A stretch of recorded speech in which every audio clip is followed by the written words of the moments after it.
The 2025 Reset by Design Bali Wellness Retreat was more than just a luxury experience. It felt deeply personal. It felt bespoke, like it was crafted especially for my unique needs and my soul. I'll admit, I was nervous at first, meeting 16 incredible women I did not know. But by the end, I felt wrapped in this powerful sisterhood, a community where I truly belonged. Melanated women from all across the world coming together not just to relax, even though we really did do that, but to really discover the power of self-care and to prioritize ourselves in a way we often do not do. This retreat transformed me. It healed me, and it was made all more beautiful by the sisterhood, by these women who lifted me up, shared their wisdom, held space without judgments, and always offered a listening ear. I am so excited about 2026, and I am counting down the days until we can reunite in Mauritius. Come on in, come on in, come on in, not come on in, not come. Sorry, y'all know I'm weird, whatever. Hey everybody, what's up? It's your girl BondyBlue. So let's go ahead. Hey everybody, what's up? It's your girl BondyBlue. Okay, follow me on Instagram and let's get into the video, right? What's up, y'all? What it is, yo? Well, what's up? How y'all doing today on this Good Friday? I hope everybody is doing well. Girl, the plot continues to thicken. Apparently, everybody be aware your First Amendment rights, you know what I'm saying? They're not real. It's not real, y'all. It's not real. They out here telling us that if we say stuff they don't like, even if it's true, that they snatching our shit down. And so with that, I would love and I would greatly appreciate if every single one of y'all that's watching this video would do one or two things. Either follow my free tier on my website, bondyblueshow.com, or follow my free tier on Patreon. Okay? I know a lot of y'all, y'all don't want to pay for content. That's fine. I don't begrudge you. Okay? But because of the way some of this shit is working out, a lot of us are a little nervous. And I still have PTSD from waking up one morning and finding my entire livelihood has disappeared off the internet. So, because of that fact, I would implore all of you, please, if you do like my content, if you do watch me, follow me on those other platforms so that if anything happens, we can still see each other, okay? Because nobody's safe. Nobody's safe out here, B. You work a regular job, you not safe. Working 9 to 5, you not safe neither, B. We all out here, child, seemingly at the whims of Cliff folks' fragility and Black folks' ignorances. Because I tell you the truth. The way the connection between the misogyny and where we are now, I feel like I'm seeing it now in a different light. And we were talking about, groypers, right? And I don't know if y'all know what that is, but that's a specific subset of people that are alt-right, which means they're extreme conservatives. And they don't like the conservatives they feel aren't extreme enough. This is a population of people that have basically accumulated because they are involuntarily abstinent. They in some way have not built the attractiveness, the charisma, the prestigious fortitude to get women or opportunities on their own. And so what they've decided is that this is everybody else's fault. And so now online gaming, chat rooms, Substack, there are all of these like different variant, places that they can come together and bitch out about what their issues are. And their issues are never based in the truth of what's happening. It's always based in their hatred of the people that they can't obtain, which is usually women. And so when we have these conversations on my side, and I'm talking about the misogyny in the Black community, it's because you are only a hop, a skip, maybe even a jump away from being skewed into some of these far-right conservative rhetorics, right? Like, you don't realize it. I'm gonna tell you how you know you don't realize it. They've been talking about how Kanye is a groiper. And if you remember Kanye running for president, like everybody just dismissed what Kanye was on. Oh, he's not on his medication. His mama died, the Kardashians.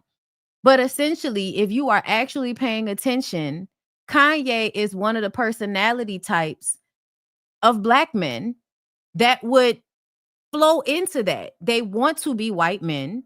They don't want to be their version of a man or a better version of a man. No, they want to be like white men. Okay. They want to control women. Y'all see how Kanye treats Bianca, right? That's obviously somebody that is dominating and showing in public spaces how they are degrading, demeaning, and controlling a woman. That is something he's probably doing for those people, right? And so Kanye is not that far off from your Travis Scott. Not that far off even from Drake. And when I told you I had a conversation with one of my homeboys about Drake, and it was when I realized, like, why do y'all act like fanatics about everything? And this is why Black men are so susceptible to the misogyny that could lead them into, the conservatism. Because like in large groups, they also like to bitch out about things in a way that becomes violent for everybody around them. And last night on the OLFP, on the Ooh Ladies First panel, I made this connection via content creators so that y'all would get it.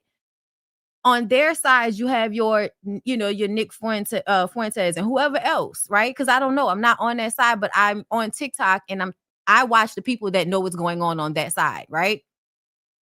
So Nick and them, then Chris and them, right? Then you get your Andrew Tates in them, right? Come a little closer. Now we got, the deceased, Kevin Samuels, academics, right? These men all act in the same way that whenever we tell the truth to power, they start calling us man haters. It's the same thing as when you acknowledge or call out racism and they call you racist. It's the exact same thing, because I was having this conversation and I was just like, y'all are fanatics for other men and for sports. And that's another thing. Like, y'all, it caused a disruption in my household, them deciding to do what they did last weekend at the beginning of all the football games, right? Like making these statements that certain rhetoric is the truth and it's okay. Yeah, girl, that's the beginning. That's the beginning of a fucking Holocaust. That's the beginning. This is how you get there. And y'all know, because I feel like the people in my comments, y'all know, I deal with these men on a daily basis. On a daily basis, I can't say shit on the internet without some Black man coming into my comments, adding me, and making some assumption about what my life must be like based on the comment. And then to see people who know me in real life do the same thing,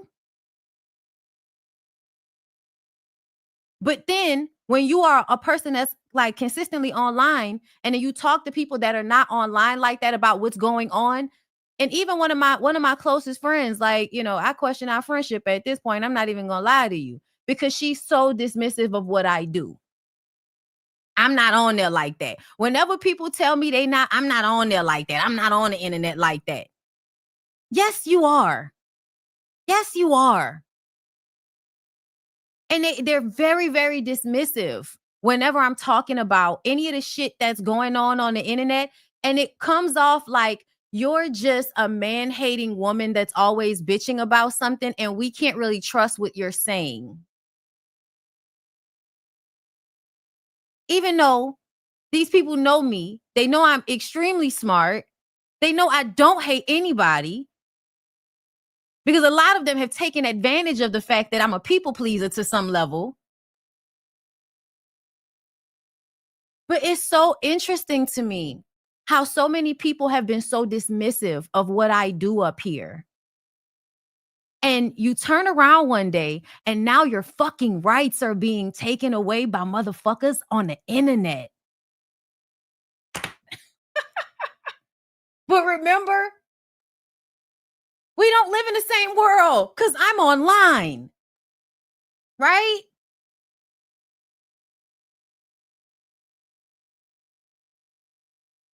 Now you fucking posting about your First Amendment rights and all of that. But when people be trying to tell y'all about what's going on the internet and how this misogynistic shit that's happening is dangerous, and how we as Black people are affected by that, and then how that in fact feeds into the white supremacy thing, and y'all, I'm just a man hater. Okay.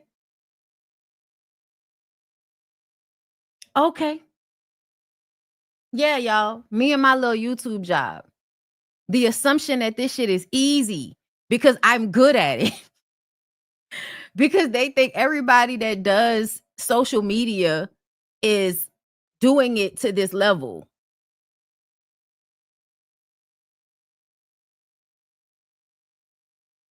But I'm just trying to make the connections for everybody.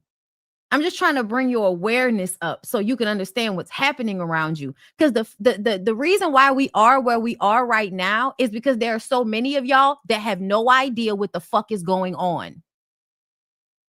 You have no idea what the fuck is going on. And when somebody tells you what's going on, you're dismissive of it because you live in the real world. And all of us on the internet are not living in the real world. And that internet shit ain't real.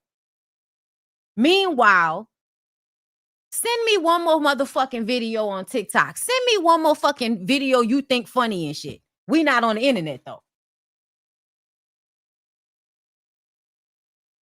I had to get that off my chest. Motherfuckers could be mad at me. I don't give a fuck. Y'all niggas be disrespecting me anyway. And just like Mendices, I prefer respect. Talisa, thank you for the super sticker love. I appreciate that. But I'm not the only one that felt this way, y'all. I saw a post by Linnell that really like, that was like, girl, right? Right, girl? Right? Because it makes you feel unsafe. It makes you feel like you're around a whole bunch of fucking sleeper agents, right? A whole bunch of people that's acting like they're regular people and that they, you know, they have the same baseline of morality that you do. And then one day you pop out and realize, no. no, we don't. No, we don't, girl. We don't. We don't. To be Black in this country is to wake up every day knowing that even some people in your circle, neighbors, some extended family members, coworkers are praising, okay, who wish to see us back on plantations, and canceling people who are against the fuckery.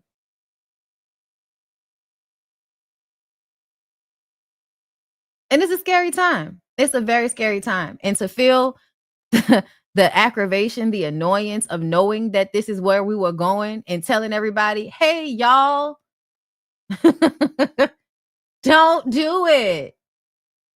And honestly, I feel like I don't know what we really could have done, because I think they stole some shit. But I'm saying that's a conversation for another time. Trying not to get my channel taken away from me. So I'm going to find very smart ways of talking about this dumb shit. But please understand, I'm not up here talking about celebrities because I give a fuck about celebrities. Please understand me. This is a tool. This is a way to bring enlightenment through what you are interested in. But you have to be very careful about what you're entertained by. Because the people that's entertained by some of this music that is extremely misogynistic and fucked up, and then you wonder how you show up misogynistic and not nearly as debonair and suave as you niggas were back in the day, it's because y'all listen to the music of bitch ass niggas crying about how they can't control women. Instead of listening to music that elevates your Mac, y'all listen to music that has y'all bitched out crying about how you can't control some woman you've been dogging out for a year and a half. Like, fucking talking about 50-50 and all of this bullshit. All of that shit is dog whistles for misogyny. Oh, I want a submissive woman. All of that shit is dog whistling for misogyny. And then people on the other side are telling they women the same shit. Trad wives. Black men keep saying traditional, white men and white women calling it trad wives and shit. Need y'all niggas to see how y'all doing the same thing for y'all own downfall. Just to be very clear. Let's get into it. Speaking of niggas that don't make no sense, I want y'all to get this crackhead off my timeline. I want y'all to stop with this. I don't know what y'all call it, but the way y'all propel some of these motherfuckers forward that we should never be seeing on a daily basis like this. Like, this is disgusting. Like, I did, girl.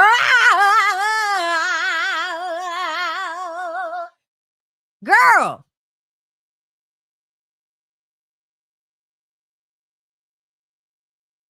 This shit right here. Now, mind you, this is a subset group of people that don't actually vote. But they got a lot of young followers that listen to them talk. And guess who's over there Bible thumping and jumping, diving, falling, crashing over dick over there? And loves her Christian values, but also loves the opportunity to abuse people and shit. Y'all got to see the connections sometimes. Okay? I don't know what don't ask me what's going on. She said, Tadashi and I are good people. We ain't in nothing serious. We just there for one another. He a real nigga and we happen to cross paths. Great friends. So you put his feet in your mouth? So yes, she does. Yeah, she does. I know. And that's the point that I'm trying to make.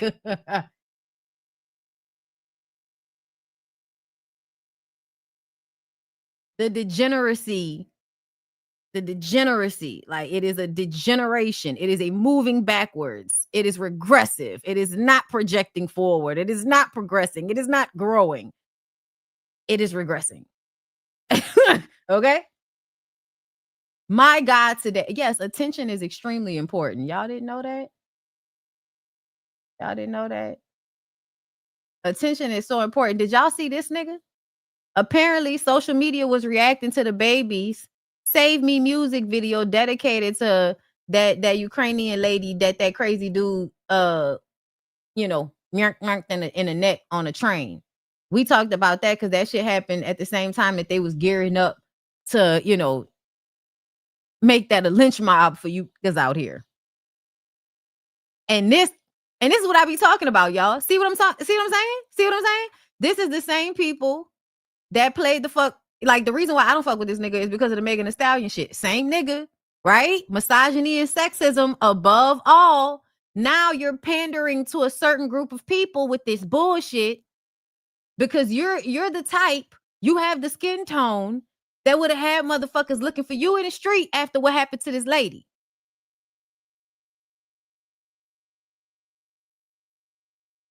Not just how much they hate women, how much they hate Black women. Because look what he did. DaBaby's new Save Me music video is a gut punch honoring Arena Zaruska. It imagines a different fate if he'd been on that train. Powerful, moving, and a must watch. I don't know who this seemingly white lady is, but this is what I be talking about when we was talking about Cam. Y'all will allow the manipulation to take place simply because you want to believe it. A nigga do something one time, you put a certain meaning onto it, completely disregarding the nigga's like whole history, right? Y'all think that DaBaby would have saved somebody? When Meg got shot by Tory Lanez, DaBaby brought Tory Lanez onto his set during a concert where Megan Thee Stallion was coming off the stage at the same time as he was going on. So he made it so that she had to be in a vicinity with somebody she had a restraining order against because they shot her. And y'all want me to believe this nigga care about women? That's what I be talking about, man. Stop falling for the bullshit all the time. Y'all really be out here, people change. People, no, they fucking don't. And you got to do a lot of work in order for people to believe like, nah, they really changed. Like, you know how long Robert Downey Jr. has had to be clean in order for us to not think he's still doing drugs? I'm just saying, do you know how many movies we had to see Robert Downey Jr. in order for everybody to stop seeing him as the cocaine addict he was in like the early 90s and the 80s and shit? There are some white men that have to work harder in order for everybody to forgive their past than what y'all do with some of these niggas that don't nobody care about.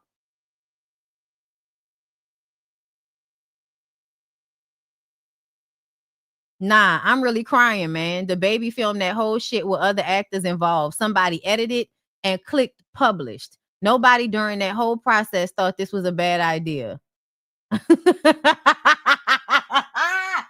DaBaby, oh my God, probably had a song for CK. Because I'm not mentioning Waterhead name and none of my shit, just so we're clear. DaBaby is actually sick, and I'm actually gonna have to delete this app. Like, niggas really are not well. DaBaby gave Fox News fuel for the next 5 years. Wow. Okay, hold up. Let me see. I want to see what it looked like.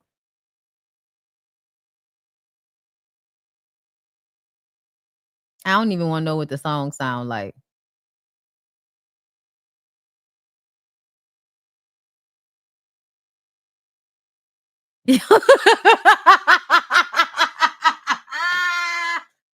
Oh my God. I'm sorry, y'all. I'm sorry. This nigga is insane. Because I don't feel like I do not feel like you would have done that. I'm so sorry. I do not feel like that would have happened. I feel like you don't care about no woman enough for you to try to be super saver hoe. Like, oh my God, y'all. It is so dramatic.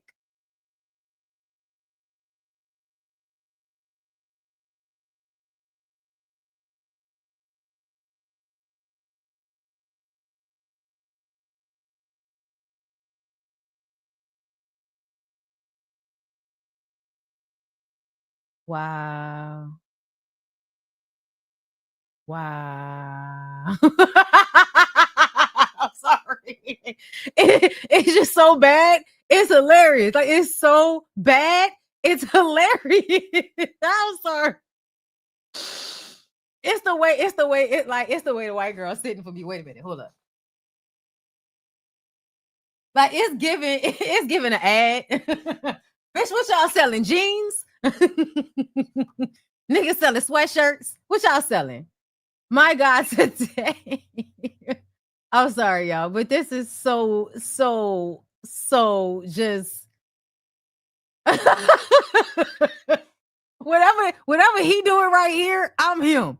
Like, this is terrible, y'all. My mind is trying to grasp the concept of electing himself as the one needing to tribute about girl.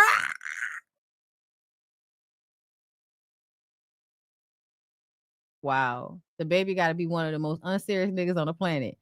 Like, y'all say unserious. No, niggas is seriously pandering to a group of people. They're pandering. You know how y'all love to say whenever people stand up for women that they're pandering to women? No, nigga. No. People are always pandering to men and, their adjacency. Clear people are white, are men's adjacency. You know what I'm saying? Okay? Because y'all don't see the privilege that y'all have. And the fact that y'all refuse to see it clearly means that you will keep abusing your privilege against the people that are underneath you. Women. Right? And so here we are. Y'all made that nigga famous. Wow. I know Meg, curses the damn day. Okay? Curses the damn day. All right, y'all. Let's get into your old ass grandpa Dame Dash doing the most on the internet. And Claudia is in the comments laughing. Okay, so Damon Dash is coming for everybody. I'm like, who this nigga think he is? Trump? Nigga, what you think, you Congress right now? Who you think you is? Like, you could tell that they really admire the way people be moving, because this is very much giving, you know what I'm saying, you're paying attention. You like, man, them white folks doing it, let me do it. Like, that's all, because that's all y'all care. Y'all don't realize how much y'all look up the white men while simultaneously trying to act like y'all are pro-black. It's the weirdest thing. It's the weirdest thing. It's like y'all dick ride for white men and don't even realize that you're doing it. But that's the people that y'all think y'all should be like aspiring to be like. Even though you talk about how terrible they are to you, you still aspire to be like them. It's just so weird, this life. My God. He's coming for everybody. He's hitting attorney Chris Brown, Claudia Jordan, Brian White, Josh Weber, and more with $100 million RICO claim. Sir, I don't even understand how you.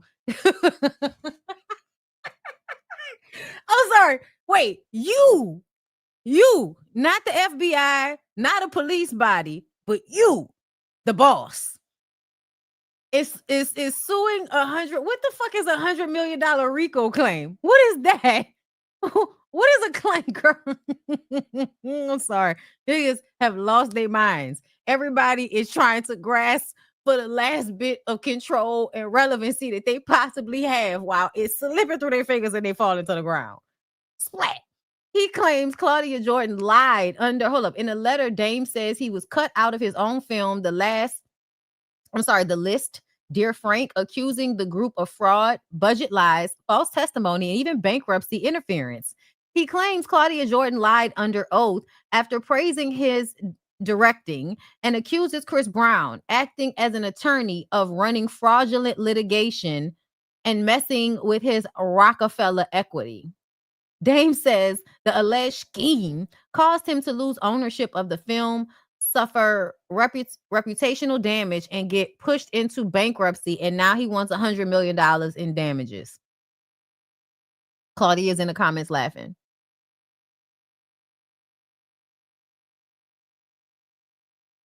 Dame doing exactly what he said he was going to do in the Breakfast Club interview, going after everybody who played with him. It ain't no fun when the rabbit got the gun. It's a whole bunch of y'all that really think somebody did something to, and this is what I be talking about.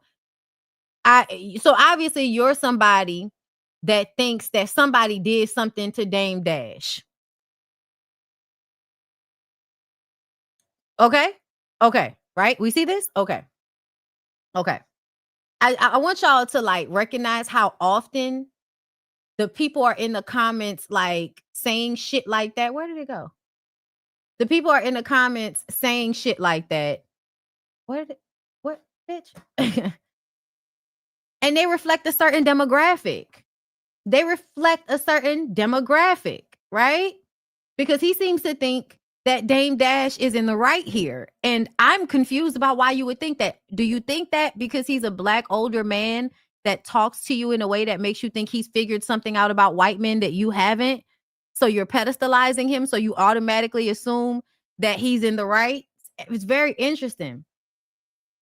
I can't unhear when Charlemagne called him Debt Dash. Hilarious. Everybody's saying he in debt when he legitimately told y'all how he got debt free. Let's see. Chevy girl. Okay, of course. Account private. And a lot of the times, y'all, the women that defend these men, they look like they go with the niggas that's that's online defending these men. Y'all just go together. Look at y'all.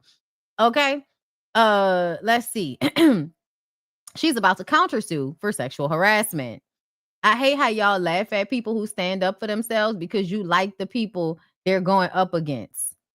Wow. It's a lot of y'all women. It's a lot of y'all women out here and that defend men like this. And the reason why I say, like, y'all are in the comments, like, defending him, having no idea what's actually going on.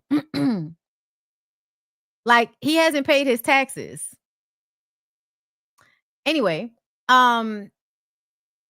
he couldn't even hire legal representation to bring this suit. Bro is going out sad. This is what I mean when I say a lot of y'all don't know what y'all like talking about, because I didn't know this part, that he couldn't even hire legal representation. But you think that he, you know, rightfully going after people for whatever reason, just because he said so. Nigga said he can't even afford an attorney. What is going on? Writing your own legal document sans a real legal lawyer is crazy. He did it with Chat GPT. Bitch.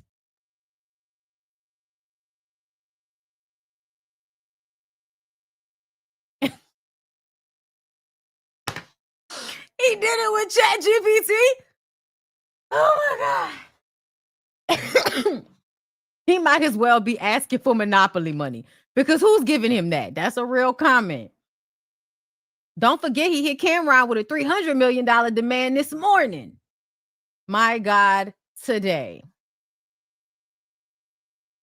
So apparently he wrote this up. I'm placing you on formal notice of my intent to pursue claims under the Racketeer Influence and Corrupt Organizations Act and related state law causes of action. Your coordinated actions, including fraud, perjury, theft of intellectual property, defamation, tortious interference, harassment, and financial manipulation have caused me damages exceeding $100 million. Yo, it's definitely giving extortion. You owe me $100 million. Sorry. If anything's gonna be funny right now, this is the type of shit I'm gonna be laughing at. I'm sorry. We'll see how it all plays out, but this is just ridiculous. It's ridiculous.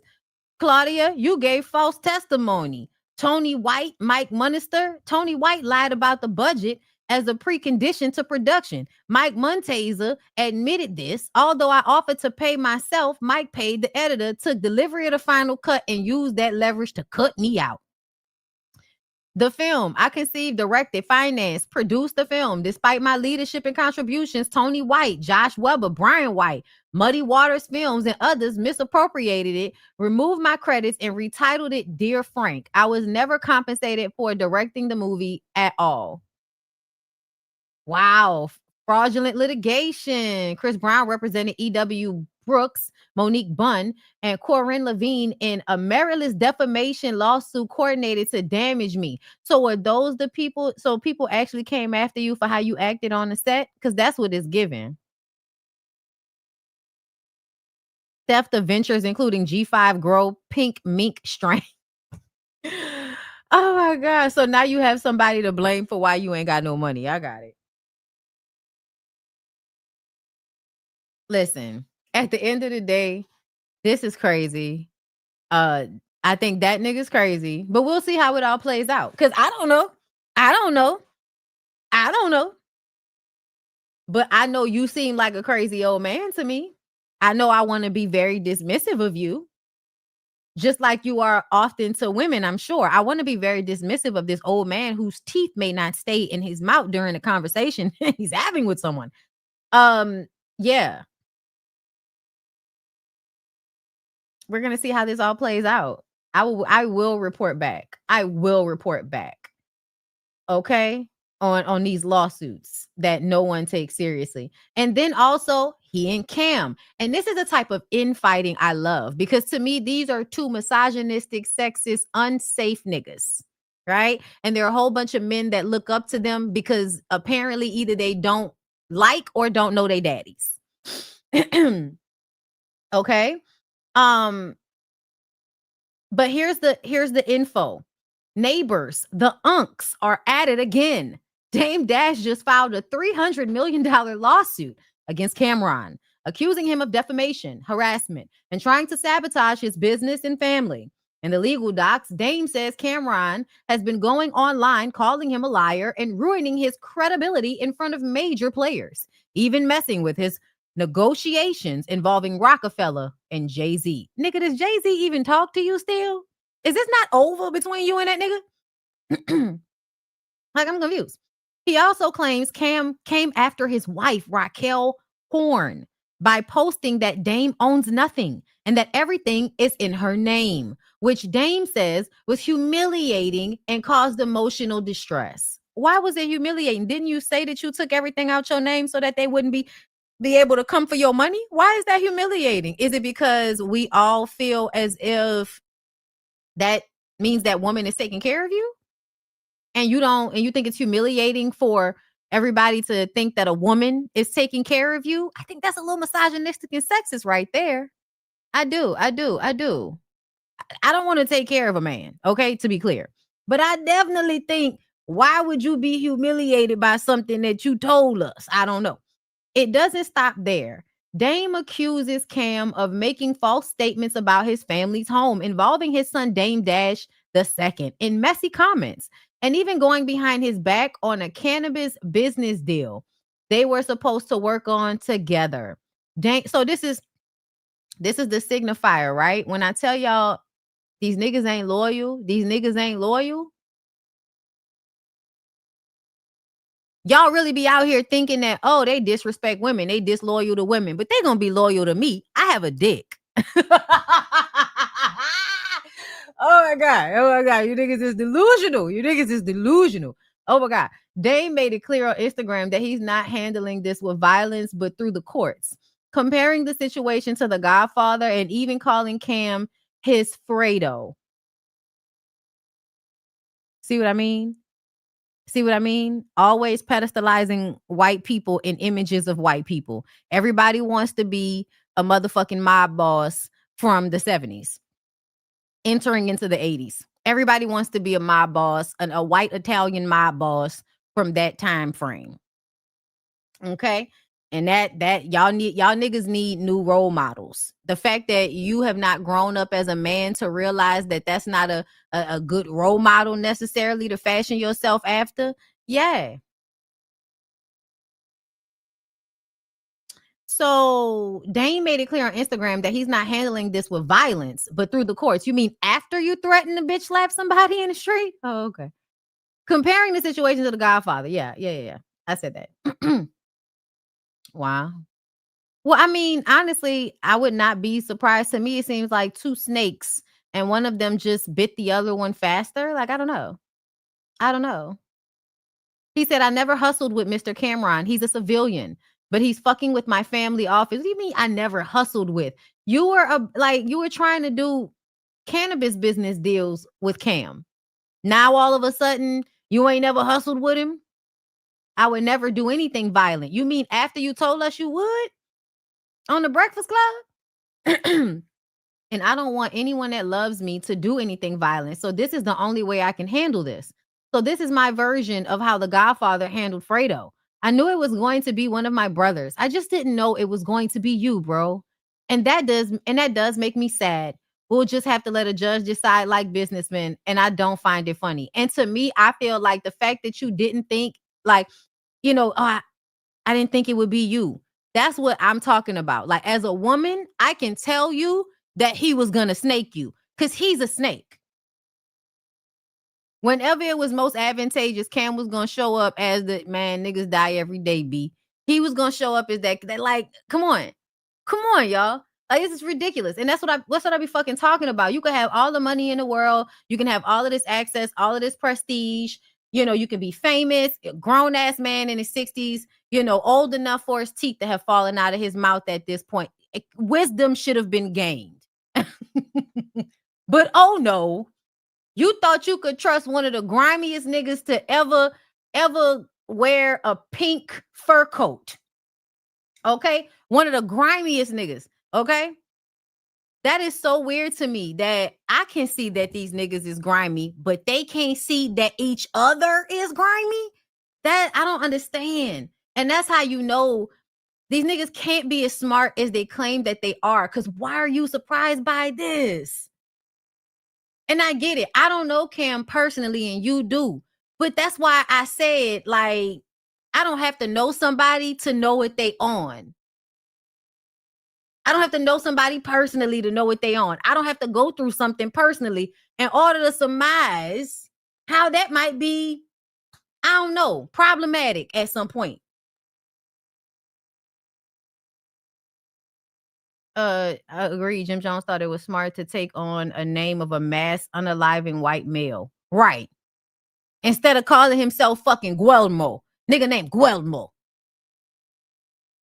Oh, fire ass, you know what I'm saying? Latina named Guillermo. You out here, Jim Jones. Affiliating yourself with somebody that convinced a whole bunch of people to unalive themselves. Y'all, that story stuck with me. When they did a documentary on that shit on CNN back maybe 2011, 12, in that time, it, you know, was it that? I can't remember what year it was, child.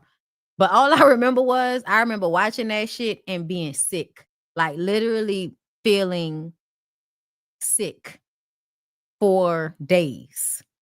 It was, yeah. I felt terrible after watching that shit. But it was a CNN documentary. Anyway, he says, I hope you don't have any houses in your name. They're about to be mine. And Big Fendi TV, I don't forgive you because I do consider you my brother. Well, I do forgive you because I do consider you my brother. Sorry. Never let any man go at your family, wife, or kids. Protect them at all costs. I bet you'll shut the fuck up now. I dare you to say something. So the man that's over there protecting women from other men is also attacking Dame Dash's wife, and now he's suing him to protect his wife and kids away from Cam. And you know what's so annoying? When I respond to shit I see in comments, and there's always somebody that's like, what nobody saying that? Bitch, yes, they were. Somebody said on TikTok, you act like people was calling Cam Martin Luther King or some shit.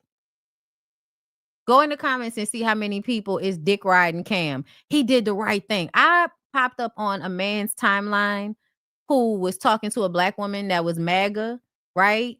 And it was a CK conversation. And so I saw that pop up. So I go to his page so I can see his other posts. And then I get to the post of him congratulating Cam on his main page. And that's why I'm like, y'all want to fight racism, but you don't want to fight misogyny. And I want y'all to not miss the fact that that's the reason why the civil rights movement didn't do all it could have done. Because even back then, the mentality was to only think about the men, to not really think about the women like that.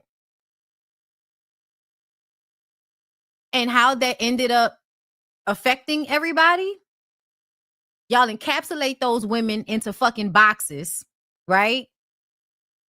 Then, because they not dead, they niggas dead. They encapsulated in a fucking box. Now, you know, they're out today's, you know, Lauren London and all that. That's what they did to those women back then. Now Martin Luther King's wife is just known for being Martin Luther King's wife instead of being the extremely intelligent, well, you know, cultivated, cultured woman that she was. We don't know anything about that woman specifically as much as we know about the fact that she was that nigga's wife. And that's what I mean. Like, they ignored the feminine aspect in the civil rights movement to the point that y'all was using a piss out of James Baldwin, a full-on out gay man. Y'all was using a lot of those gay men to push forward the civil rights movement while simultaneously asking them to be quiet about who they are. And so now you got a whole generation of people that have no idea who helped them get freedom. They have no idea. I think it's weird that y'all don't see a problem with people being gay. Nigga, you wouldn't have the rights you have right now if it wasn't for some gay men.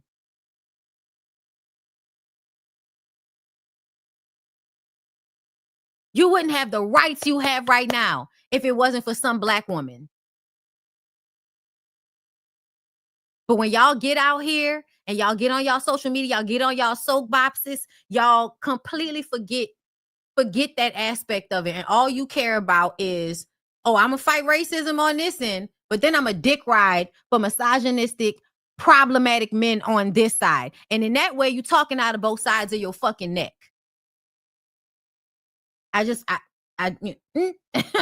My bad, girl. We knocking shit down today. I'm sorry. The big homie, and it's like, first of all, I have a question. Why the fuck has Memphis Bleak? Why has his hats never fitted right? I don't know what this nigga does, but every time I see him, I imagine the hat is not like the fitted is never fitted. It's always like so much extra room between his head and the top of the fitted. I don't know how this happens. Y'all see this, right? That's how I knew it was him. I didn't even see his face. I just saw how the hat fit on his head, and I was like, oh, that's Memphis Bleak. You know, they showed you love, bro. I seen you at the brunch, seen you at Mad Rock Nation events, and you see Jay with a little hiccup. Man, that fucking hat is... I'm sorry, y'all. No, because the hat is on so tight, y'all. The hat is on so fucking tight. The hat is on so fucking tight. You know, somebody falsely accusing him, and you want to take a shot like he's on that side, like he's that type of guy. I didn't like that. Come on, bro. I didn't like that. He lucky it was on Instagram, so I'd have seen him. He'd have met the real me. He wouldn't have met Memphis Bleak. So you would have tried to fight another grown man because he said something about another grown man?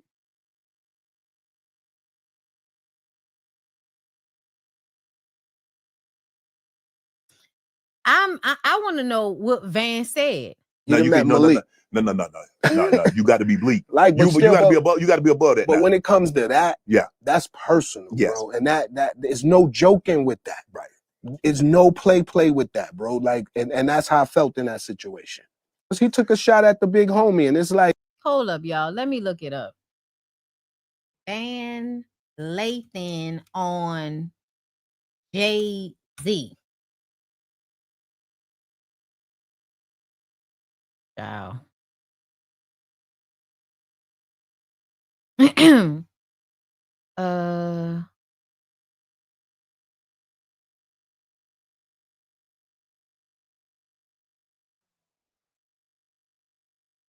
I'm trying to find what Van said, y'all.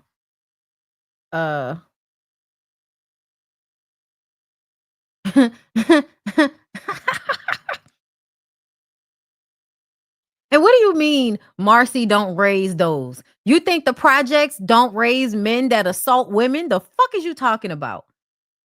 Okay, hold up. The podcast host and former TMZ producer shadily replied to Bleak's reaction. Oh, I can actually reply to you. The other page has been blocked. Lathan wrote, I in no way, shape, or form said he was guilty or innocent. I said they were allegations that would be very hard to prove.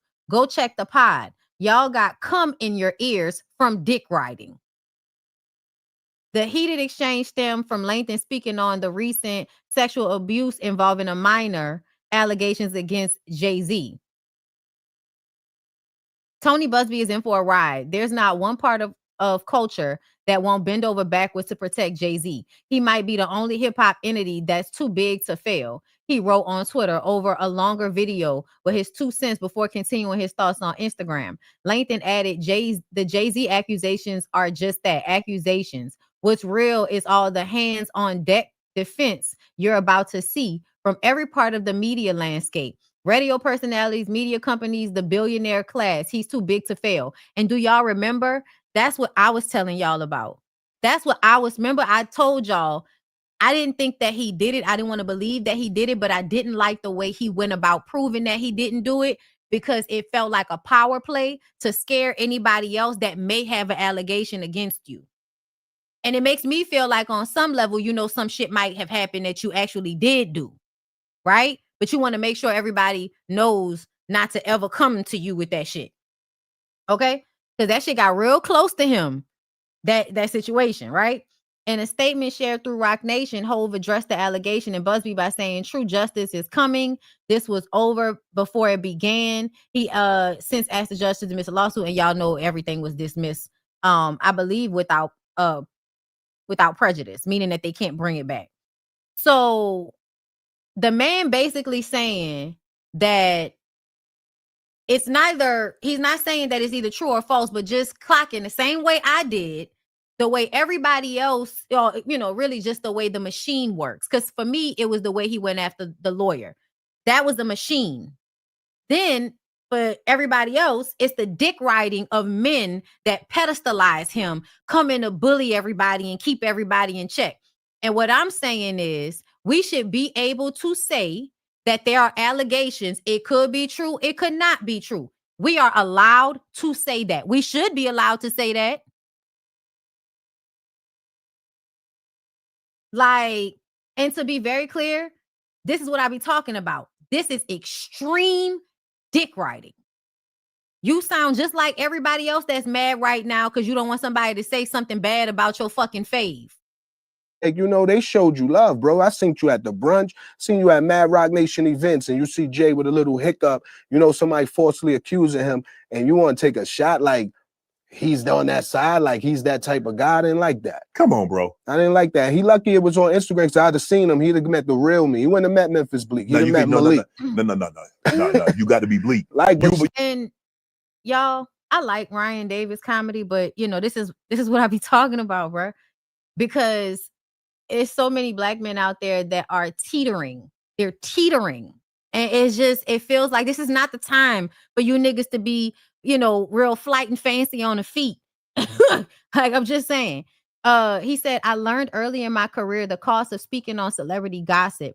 Most of the time, the stuff isn't true. And no matter how funny I make that video, it will never be funny to the people who are going through it and the people who are close to them. Don't cut off potential meaningful relationships for some views. They never forget what you said about them, and they never see it as just a joke.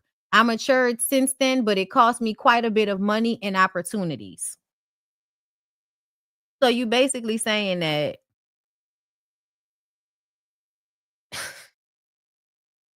okay. I mean, because I can't really be mad at him for feeling like I don't want to miss out on money and opportunities. But I also feel like I don't like that type of shit. I don't like that type of shit, y'all. And I guess this comes from being a woman. And I think women are sometimes a little bit more brave when it comes to these things. It's weird for you to feel like you can't make satire or social commentary about somebody because they're going to remember it and never want to give you an opportunity. And then, oh, it's not true. Just because it's not true doesn't mean that we can't or should not be talking about it, because we don't know it's not true until we don't know. I mean, you know, until we know it's not true. We don't know. It's bullying. Yeah, no, it's absolutely bullying. It's everybody better be quiet and not say anything about people that we like. And I don't like that. I'm sorry, y'all. That feels very, very tight around my neck. I don't prefer it. Okay. You could not like me. That's fine. But I don't want to live my life feeling like I can't make comment on the things that are going on in real time because it's going to hurt some grown ass man's feelings that I'm sure has done business and acquisitions where he had to hurt some people's feelings. You know, like, I don't know. What y'all think? I don't see anything wrong with what Ryan said, especially if he's saying now that he has internal knowledge that most of the stuff is false, there's no reason for him to miss out on money over lies. Yes, I understand. I'm speaking of the president that it sends, right? The president it sends is that we have to be so wrapped up in caring about what celebrities feel about us that we can't be honest or truthful about how we feel about them or whatever's going on. You don't have to. And what do you mean most of it is lies? What do you mean most of it is lies? And that's another thing I didn't like about what he said. What do you mean most of it is lies? Because I talk about a lot of shit up here, and I'm not one to lie. And I'm somebody that talks about shit and says, we'll wait and see. And then we find out later on what was true or what was false. So what do you mean when you say most of it is a lie? And we talking about the specific situation with Jay-Z. I feel like we should be able to talk about that and say, I don't necessarily think this is true. They're going to have to prove their case, but it's going to be hard for them to prove their case because Jay-Z is Jay-Z. I should be able to say that. That's not a lie. And yes, that is gatekeeping. It's gatekeeping. And it's no different than what everybody's doing on the other side right now that has us all scared for our jobs. It's no different. And I just, I don't like I said, y'all, I don't watch old boy, you know what I'm saying, that just got fired, Kimmel. I don't watch him. And I know how a lot of them, them boys move, right? There's always a black face from 2005 that y'all can find on the internet somewhere about somebody that, black people have grown to love through their liberal views on late night comedy shows, shit, right? But I don't like the precedent that it sets. I don't like the fact that now speech is being, even more oppressed. I don't like that. I don't like that. And what he just said is exactly the same thing. Exactly the same thing. Van can't speak on something even though it's his fucking job because it might hurt Jay-Z's feelings. And so now I'm not going to get this $1 million opportunity that would give me a lot of money. Okay. I guess y'all. I listen. I don't like the censorship. I feel like we should all be able to make our money and do our job without censorship. And I also feel like it's extremely hypocritical for fucking rappers to want to censor people. That's all I'm saying. I just think that's very, very weird how people that have made their entire, it's not coming up over here, the way people have made their entire careers on the freedom of speech, and they decide that they want to encroach on that themselves by threatening people with taking away opportunities or threatening people with violence to stay quiet. And I'm not saying people should just be able to say lies, but we should be able to say, oh, somebody just said this. We don't know if it's true or not yet, but this is what they're saying. We should be able to do that. Okay. So Van said, I've never been to the Rock Nation brunch. I've never been to the Rock Nation events. I am not a Rock Nationer. I have no history of Rock Nationing. Yet Memphis Bleak accused me of switching up. Oh no. Does he think I'm Van Jones? Not again. New hire learning out now. He definitely thinks you're Van Jones. He definitely thinks you're Van Jones. And that's what we be talking about. Niggas mad, threatening people, and don't even know who they're talking about. Y'all got it. Y'all got it, man. Oh my God.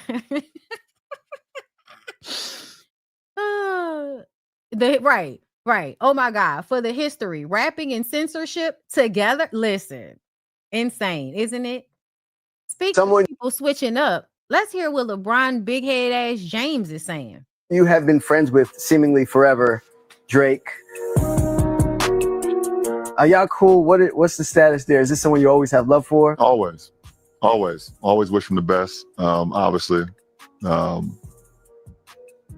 different places right now. Currently, he's doing his thing. I'm doing mine. He has barrettes in his hair. I'm sorry. There's so many black men that love Drake. They love that Caucasian man so much. He's been their life for the past decade. Okay. I like people's music. Do not feel like that about them. It's a lot of niggas that know Drake and don't know Drake, and they just love him to pieces. And I just think that's so interesting. But I also feel like LeBron James now deciding that him and Drake are not aligned. Is it because Drake is now having plaits in his hair with little barrettes on the end? But it's always love for pandering to fucking children. Sure. Hold up. I missed that. Someone you have been friends with seemingly forever, Drake. Are y'all cool? What's the status there? Is this someone you always have love for? Always wish him the best. Obviously, different places right now. Currently, he's doing his thing. I'm doing mine. But it's always love for sure. So y'all broke up. Okay. LeBron shares where he and Drake's friendship stands amid the rapper getting his tribute tattoo covered up. I'm sorry. Wait a minute.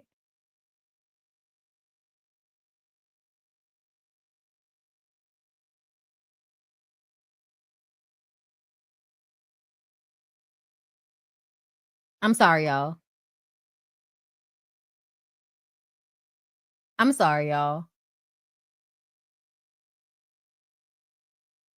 He got that nigga tattooed on him?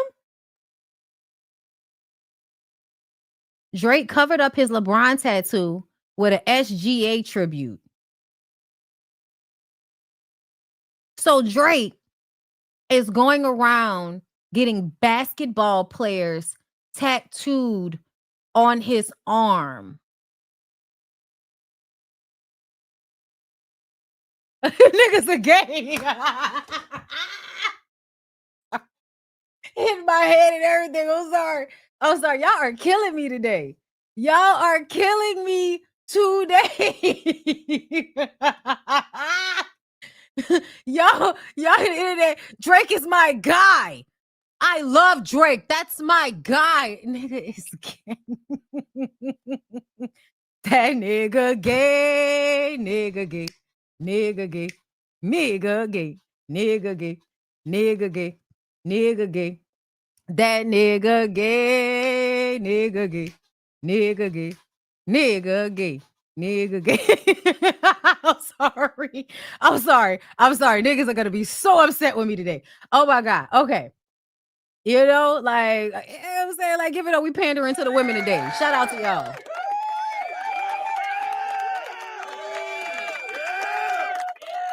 So because he and I want to know what made them fall out. Okay, so in March, the Thunder Guard was featured in Drake's Nokia music video with multiple colorways of his signature Converse sneaker around his neck.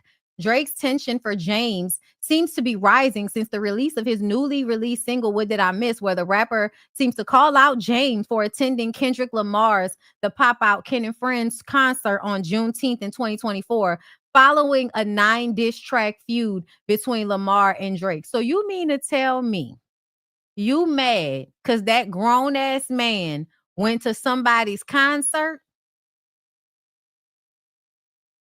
That nigga gay.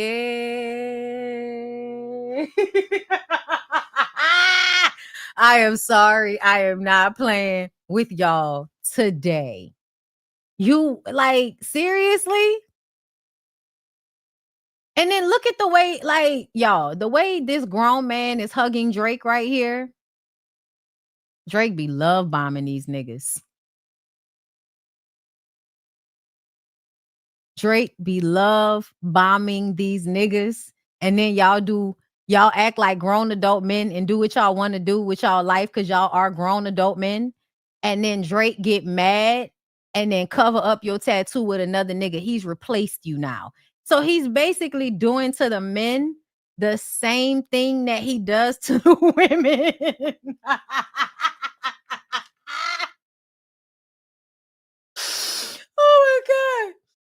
Oh my God. Listen, am I the drama today? I'm sorry, y'all.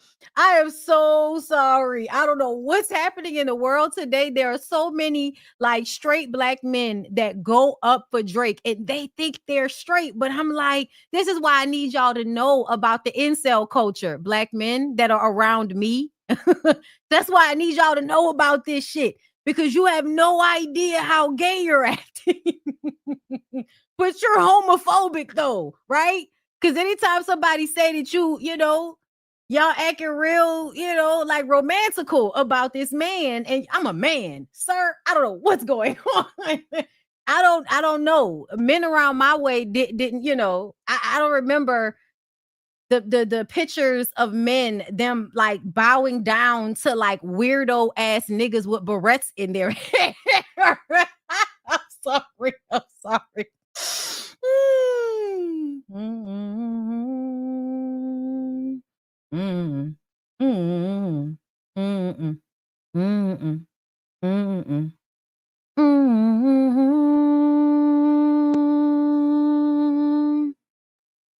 Wow. And look, and then in the comments, right? So look, this the people in the comments. Classy response. He said, "You won't get no viral moment out of me. Go ahead with that." So basically, this is a grown man who isn't getting involved in a catty girl drama. It's so many grown ass men getting involved in catty girl drama out here, girl. You should rephrase it. He said what he was supposed to. Y'all be reaching, trying to force bad blood. Y'all don't want y'all faves to fall out so bad. No, it's not giving these niggas is getting along. Like, no, it's not. LeBron's body language is absolutely giving. Yeah, his body language is absolutely giving. That nigga don't fuck with me, and I don't fuck with that nigga. Because at the end of the day, I'm a grown-ass man. And I know y'all got y'all little, like, rap beef and shit, but you can't tell another grown man what concert to go to on Juneteenth. Especially if you a culture vulture and he a black man. That's why I'm like, y'all don't see Drake for how white he is. How you gonna tell a black man not to go to a Juneteenth celebration? Like, what kind of shit is that? Oh my God. Soft, sensitive Drake. Everybody knows when it comes to music, LeBron gonna jam to everything. Yeah, and that's why a lot of us don't like him, because he's for everybody. He is for everybody. Bron is so classy. I guess.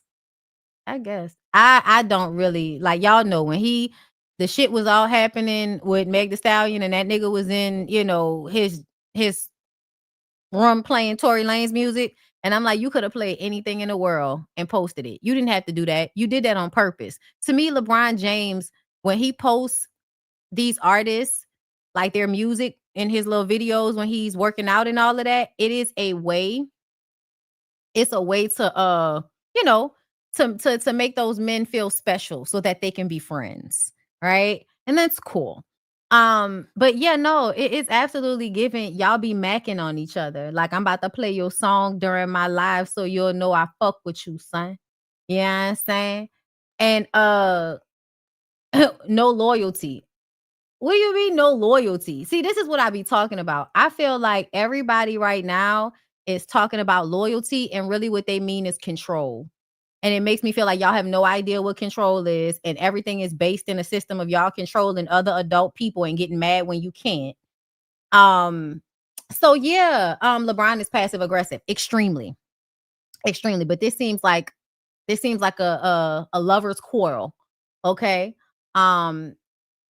I don't think LeBron needs any friends. I have to disagree. What do you mean you don't think he needs any friends? I didn't say he needs friends. I said this is like a way to get their attention so that they can be closer. Is that confusing? Is that confusing? Like, I play your music in my video so you know that I like you. Because yes, we're all famous and you may like me and I might like you, but that doesn't mean we know each other. So if I play your song in my live, that means like you're going to know that I fuck with you. So when he played the Tory Lanez song during the trial and all of that, it was given I'm doing this because I fuck with him. And so when he was playing Drake and all of that, it was given he fucks with Drake. Drake was like, well, that means you can't go to another man's concert. And LeBron said, but my wife want to go to this concert. So we going to this concert. And then Drake got mad and said, you can't be going to concerts because your wife told you, okay, it's Kendrick. You supposed to be my nigga. You can't go to no Kendrick concert. Yeah, it's a shout out. It's a shout out. Y'all really be taking shit way too literally. Like, yes, it does mean essentially, hey, guy, I like you. You probably like me. Let's be friends. That's what it gives. That's what it gives. LeBron was bumping King Von, and he know what King Von was doing. Yeah, no, I think that it is his way of being problematic passive aggressively. I think that LeBron probably shares a lot of the sentiments of the men whose music he listens to. And he can't say that because he is a basketball player and he has a family and he has an image to uphold. His way to be a part of the street nigga shit to be a part of what the niggas are doing is to be playing these, you know, these songs and these certain artists' music to let y'all know what he's on. It is definitely a dog whistle. It's definitely a dog whistle. Like, y'all see the way these niggas squad up when you say anything about, y'all saw the way Memphis came out of nowhere. We ain't seen that nigga in a month of Sundays. Here he come, defending his fave.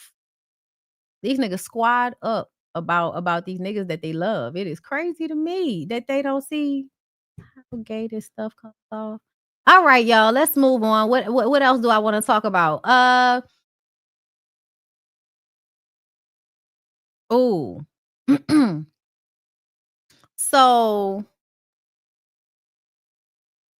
I guess we can go to, because I want to save Cardi. Are y'all wearing suits to Brandy and Monica's concert? I feel like Brandy and Monica, I don't think we can afford the type of suit that we would want to wear to a concert. Excuse me, y'all. I don't like, I love this, but I'm like, I don't know if I can afford, y'all know how expensive good suitage is. Like, I don't know if I can afford the tickets and the suit, Monica and Brandy. I love y'all though. And y'all look amazing. And I love this. I love both looks. I really, really love damn, I really like both of them now that I'm looking at them, because I like that print and that velvet. I like that. Oh, it's beautiful. What is that? Velvet? I love it. Yes. I mean, y'all know the suit thing is coming back. Like the suit thing is coming back. The suit thing was a thing when we were in the early 2000s. That's now recycling. Child, we was business casual everywhere we went in the early 2000s. Bitch, 19 years old, got on a peplum. Okay. A motherfucking blazer. Where are we going? To the club. Okay. Got a blouse, a peplum. Okay. Got a cute little purse. Not nothing small, bitch. This is back in the day. These purses gonna fit what we need to fit in it. Okay?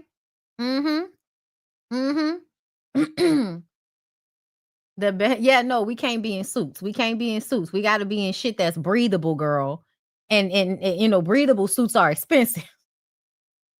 Beyonce starting concert dress codes. Listen, it always goes back to her. Y'all, that was so funny. So I guess I must have pissed somebody off when I was talking about Beyonce being at the table with you know, sitting at the table with the Trumpers and shit, right? And I must have upset somebody because they followed me all the way to TikTok so that they could make a comment that had nothing to do with the video. I was like, what the fuck are you talking about? And then I came to YouTube and saw that same person commenting on YouTube saying the exact same thing. And I just want to let you know, you do not have to chase me around the fucking internet. You do not have to chase me around the internet. You do not have to comment on videos. It's not even that serious. And then the comment was, you better feel the same way about Rihanna and Taylor Swift. I'm like, who said that we didn't, crazy eye? The fuck is you talking about? We're not talking about Rihanna because Rihanna wasn't seated at that table right now. She wasn't. So that's why we're not talking about her. And of course, I look at Taylor Swift this way. What are you talking about? Taylor Swift is a white woman. Of course, like, what are you talking about? The conversation was billionaires aren't black. That was the conversation.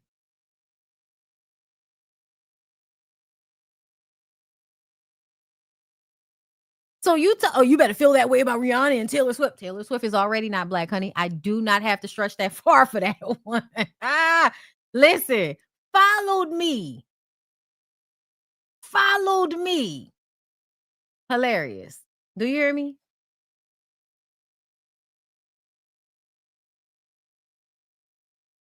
Somebody said, why y'all still paying to have people yell at y'all? We talked about this on my Love and Hip Hop review recap. Shout out to my members. Okay, listen, shout out to y'all because I love y'all right quick.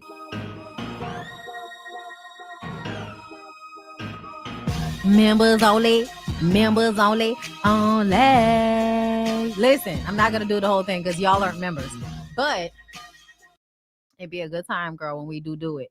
But yeah, why are y'all still paying to have people yell at y'all? Let's hear what she's yelling about. Please do. Please do. The girl that is next to you is not your competition. Thank you. Thank you. Your sister. That's right. She is your sister. Y'all stop this shit. Thank you. Stop it, and I mean now. Y'all know people, when I'm filming, y'all gotta detect too. That's my job. I be in real situations, but I give people chances. Yeah. But that west side of Atlanta still is in me. You know what I'm saying? God's still working on me. And even when I have to slap a bitch or cut the bitch out, guess what? I still go home and I be feeling bad. Because y'all know what that is? That's the God. Somebody say that's that Gemini. Like, that's God piercing my spirit because certain shit I cannot do. If y'all get it in y'all mentality that the girl next to you is not your shit, please do. Okay, so let me say this. I appreciate her messaging. Okay? I appreciate her messaging. Y'all know I go up for Sierra and Ghetto Girl Eats. Okay? I swear by them. But I'm going to tell y'all right now. Why does she always seem like she is inebriated in some type of way lately? And listen, as somebody that is, usually inebriated as well, I can understand. But I really be worried about her. Like sometimes I really be worried about Sierra, especially because you talking about the women next to you or your sister. They're never going to really see each other like that because they're fighting over dick. Because y'all pedestalize men, because y'all think that a romantic relationship with a man is the end all be all, y'all really do have like delusions around romantic relationships with men. That is like going to cause you to not really trust women. It's going to cause you, you know what I'm saying, to not really value your relationships with women when you pedestalize men in a certain way. That's just what it is. And I feel like I don't want to say, you know what I'm saying, but I be worried that whatever's going on with her is a byproduct of that relationship that she's in. And that's what the fuck I be talking about all the time. Women that are successful, doing very well for themselves. And because they can't just fuck a nigga and enjoy his company and send him home, they have to allow him to come into the household, act like he leading something. And now you over there acting like he's sucking from you like you a fucking child of Salem or something like that. Yeah, no, I don't like the current dude at all. Don't like it at all. Sierra has been struggling internally, in my opinion, over the past few years. I hope she recovers. I think so too. But I think a part of that is the fact that she is always hopping and skipping and jumping, trying to fall in love with new dick because she wants so badly to be in this delusional space about relationships. If you don't ever give yourself time to be alone and to actually heal from those things, sometimes you don't really heal. You just get into the next relationship that's just going to repeat the pattern. You have to break the pattern. And I feel like she don't know how to do that yet. It's a lot of women that do not know how to enjoy men without allowing the men to consume them. And when the men consume them, they start to self-sabotage and they start to fall apart on some level. Because he's feeding off of you and you don't even realize it. She says she discontinued the antidepressants so that she can continue to drink. I get it. I get it. It's not a judgment, y'all. When we talk about these things, I feel like every time I get up here and use one of these women as an example for which y'all need to be paying attention to, it's a motherfucker up here talking about how, oh, Bondi, that's that lady life. Let her live her life. Da, da, da, da, da. It's like, ain't nobody stopping nobody from living their life. I'm just telling you what I see. So maybe you'll make better decisions. So if you see this pattern of behavior, you won't allow it to affect your life in a way it seems to affect a lot of women. I know I can't like really get y'all to get that all the time, but because I feel like that's what I'm supposed to do, I'm not about to stop doing it just because y'all can't always metabolize what I'm saying and why I'm saying it. Because a lot of y'all think I'm up here just talking shit about people. And it's just like, no, that's not the point of what I'm doing.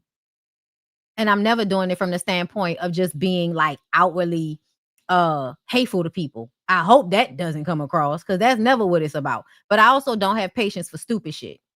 Anyway, she said she was yelling because she's passionate about her message. I was saying the girl that is next to you is not your competition. She is your sister, and we have to do better in the Black community because we all fall short. But I want to use my platform to better us in the best way I can and the best way God used me. I took 2 years off Money Monster University dealing with depression from family and life and still having to show up at Sierra Glam Shop. My event sold 1,200 tickets. The girls can talk mess all day, but they knew who was helping them change their tax brackets and start new businesses. It's all God, and 2026 is up. My event was very healing and information, and girls left full. It was very emotional for me because these past couple years, God really challenged me in so many different ways. But God, I'm back, I'm better, and let's get back to the part about God and getting this motherfucking money. And that's another thing. I'm gonna tell y'all, because of the way I pay attention to the way y'all align capitalism with Christianity, it often feels like a person is not good if they're not being blessed with a whole bunch of money. And I just kind of feel like once you realize how this system actually works, you should know that that's not true.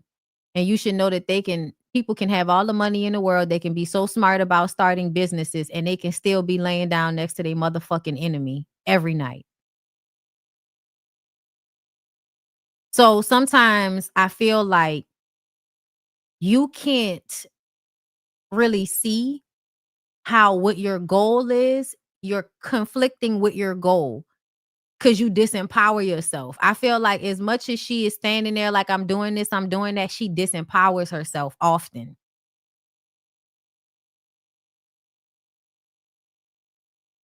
They not listening to you, just here to judge, because us that know what you do love it here. Thank you, Shani. I appreciate that. Prosperity gospel fallacy. Ooh, thank you for that one. Let me put that into the Google, girl. Prosperity. Hold up. How you put it? Gospel. Hold up. Because I'm a little slow right now. All right. All right. The prosperity gospel is fallacious because it incoherently claims that God rewards faith with immediate health and wealth, contradicting the scriptural focus on forgiveness of sins and everlasting blessings, not a quid pro quo for material prosperity. And that's another thing. You see how that's reflected? It's reflected in a way they are distorting Christianity. And it's also reflected in what Ryan, the comedian, said in the comments about how if they, it's quid pro quo, meaning that I don't talk about you, you give me opportunities. That's what it feels like. You know what I'm saying? Like it's the same type of thing. I think a lot of the times the relationships that people form with religion, that's the relationships they form in life. That's how, it just spreads out. Key fallacies, including redefining God's purpose as wealth acquisition, equating sickness and poverty with sin itself, and using faith as a means to manipulate God for financial gain, ultimately harming the vulnerable. Instead of the forgiveness of sins and everlasting life found in scripture, the prosperity gospel teaches that God's primary goal is to provide abundant wealth and perfect health. It turns the relationship between God and man into a transaction where giving money as a seed of faith is believed to guarantee financial or material blessings, reducing God to a cosmic bellhop. Prosperity gospel teaches that poverty and sickness are not a natural part of life after the fall, but rather results of a person's own unbelief or sin, which can be overcome by positive thinking or speaking. It sets people up for failure and deception by promising a life contrary to Christ, neglecting to acknowledge the trials and tribulations that believers may face. Its origins are linked to the 19th century New Thought movement and the teachings of figures like E.W. Kenyon and Kenneth Hagin, who plagiarized and distorted earlier works. The message of overwhelming wealth is particularly appealing in vulnerable communities, leading them to believe that they can manifest miracles through faith, often resulting in exploitation. Many prominent televangelists associated with the prosperity gospel have been involved in financial scandals, further cementing the perception of the movement as being about material gain rather than spiritual truth. And so when you align God with you having money versus aligning God with you having peace,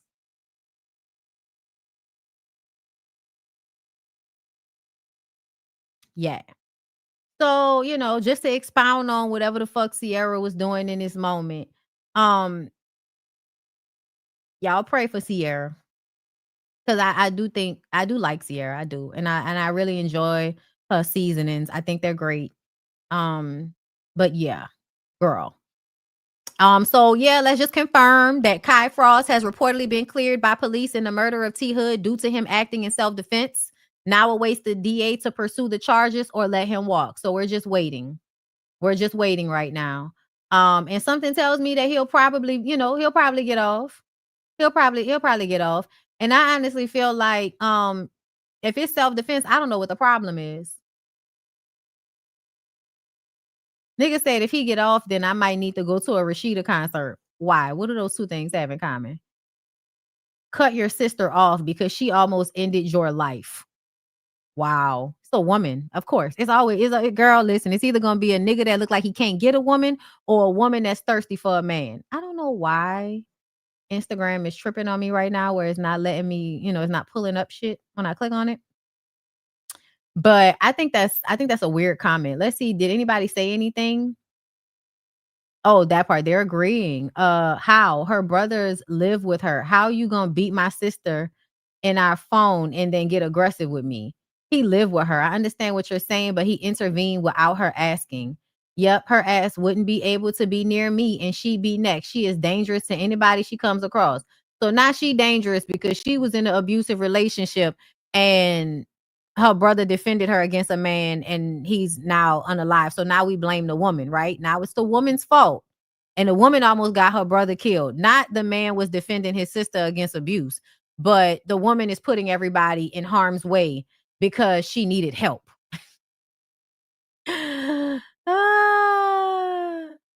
Shout out to the girl that said he slid for his sister. I can't be mad. Somebody said, he did what the fuck he was supposed to do. I hate it happened, but it is what it is.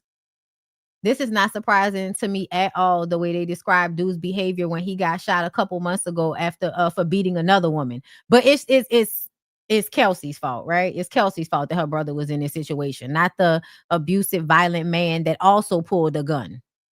It's her fault. Girl. Women, please stop putting our men in these situations. We have full control. Girl, let me refresh this page because y'all working on my nerves. Okay, that helped. Because I was about to say, bitch, what is y'all going through? I want to see what these hoes pages look like when they say shit like this. Okay, I want to see. Meanwhile, the girl who shot the guys in self-defense for her brother is still in prison. Different situation, but still. Oh, yeah, women still. Yeah, okay, of course. Private page. Private page looks like she's fought all her life. All her life she's had to fight. A lot of y'all look like struggle. Y'all, a lot of the black women that talk like this, y'all look like struggle. And y'all look like struggle because y'all accept anything from these niggas. It's still sad how the person he defended went against him. Shit crazy. Did she really go against him? Just because of that shit she said on the phone with his family? Just because she said, I don't condone people being unalived? Right. Our men. That's another thing. I need for everybody to be clear on. Just like a lot of y'all, I only care about mine. Like, I have certain morals and shit. So if I see something that's fucked up, I'm going to be like, that's fucked up. But essentially, no, I do not feel like all of you niggas out there are a representation of my man.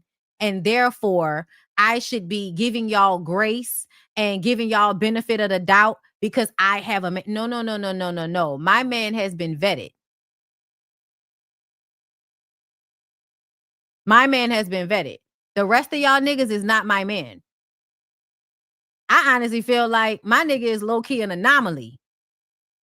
So that's another reason why, yeah, no, it's never going to give that. It's never going to give that whatever I'm saying about y'all, I feel about my man. No. No. Y'all have got to stop attaching yourself to other people like that. Be an individual. Try that sometimes. Because you niggas seem to always think that y'all are in a group that y'all are not in. Okay? Listen. Your man is not my man. These niggas is not my man. They're not our men. Like, I don't follow that. You know why? Because they don't feel like they don't care about us. Our women and all of that shit. They don't care. They don't care about us like that. So I care about the niggas that prove that they care about women. I don't just give it to y'all haphazardly. Y'all like to be giving shit out haphazardly. I don't do that. I don't just give shit out haphazardly. Y'all all, oh, it's a man, girl. Here go benefit of the doubt. Nope. You got to prove shit to me. So sorry. So sorry that I'm not stupid. So sorry that I'm not easy. I'm so sorry. Find somebody else to do it.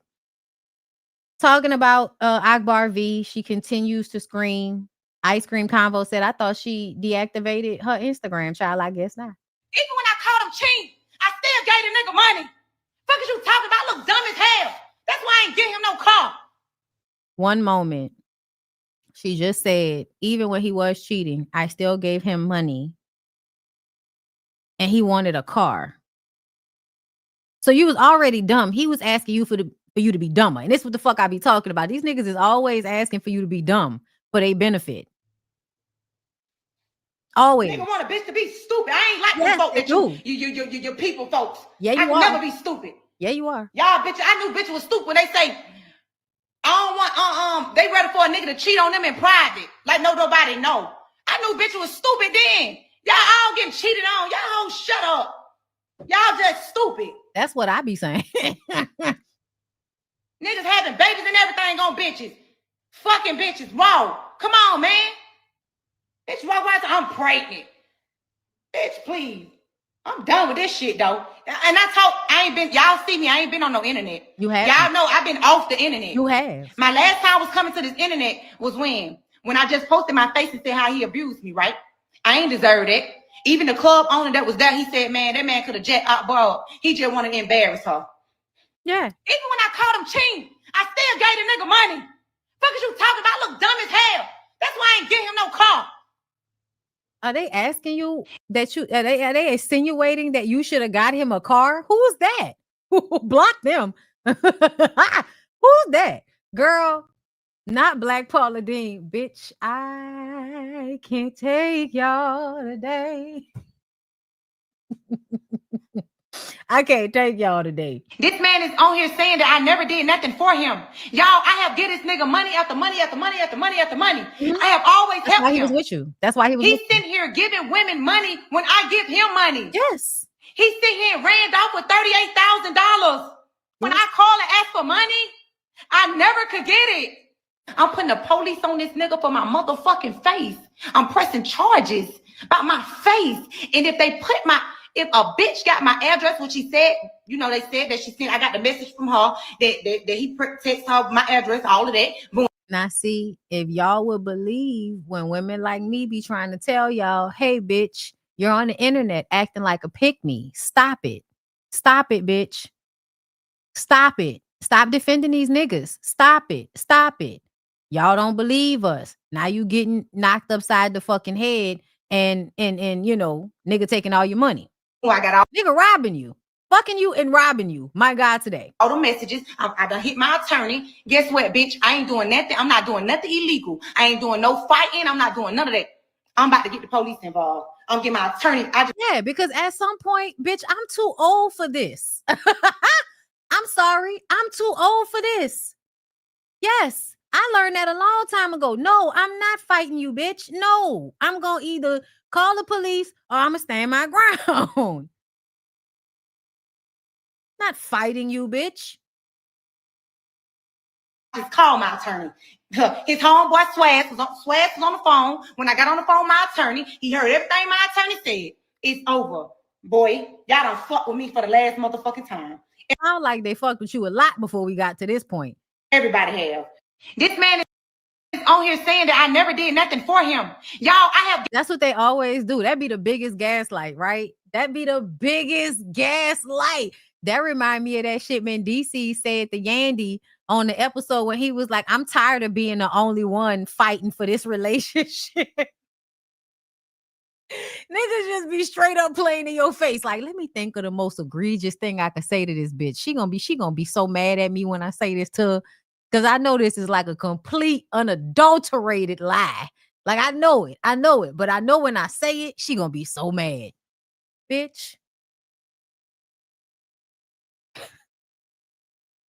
I'm tired of fighting for this relationship alone. Girl, Yandy said, when have you been fighting for this relationship? She actually looked. Wait, when did that happen? It was genuine, y'all. It was genuine shock that he even said that shit. When did that happen? He said, ever since I took my ring off. So ever since you basically had one foot out the door, you've been fighting to stay in the marriage?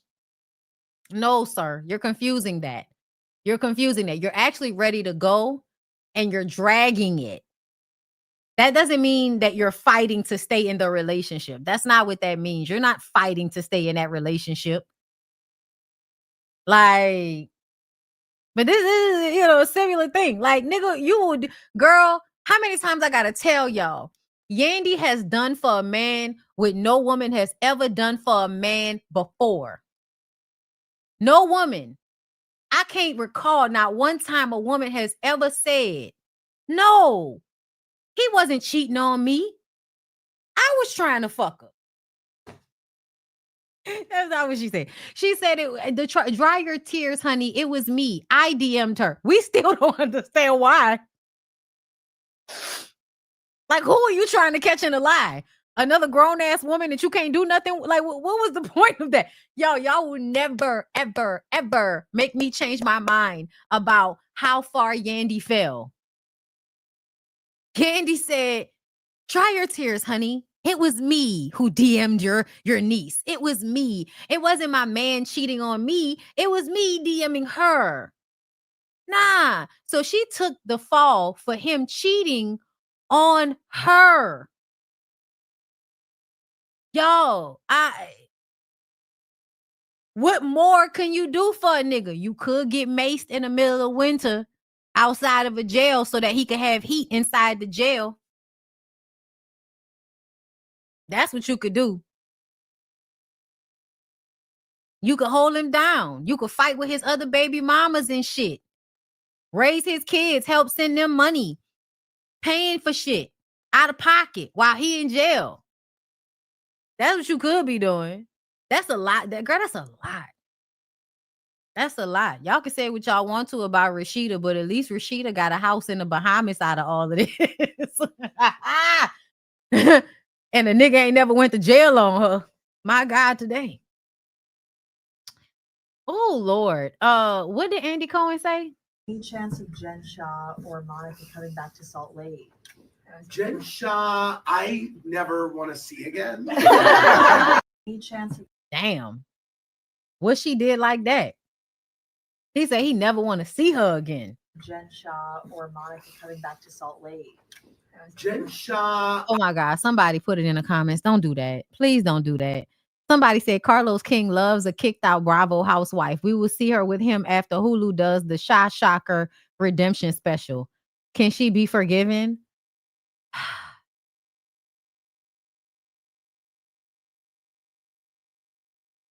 She definitely looked like one of them women, that controls an illegal empire. She got them glasses like what's that lady? What's that lady? The Mexican drug lord? That's what she looked like right here. Okay, she looked like she still got her thumb on the pulse of the streets. Yeah, she looked like Griselda. That bitch absolutely looks like Griselda Blanco. Thank y'all for that. All right, y'all. We got a few more topics to get into. But before I get into them, hold up. I won't play an ad. Can I play an ad for y'all? Where is that? Hold up. Let me do it like this. I'm gonna come back to this. Cause I gotta do my ad, y'all. You know what I'm saying? Like, you know, nigga gotta make sure they got various forms of income out here. Cause, you know, God forbid. Hey, y'all, this is a get ready with me. Okay, just a little something before I get ready for one of my daily lives. So I just started growing my locks about 2 years ago now, and I color treated, and you know, I do like a style here or there, and I really, really have noticed that my hair does the best when I keep it moisturized. And my regimen of spraying my hair with water and then following it up with Fab Hair International's Moisture Mist leave-in conditioning spray, girl.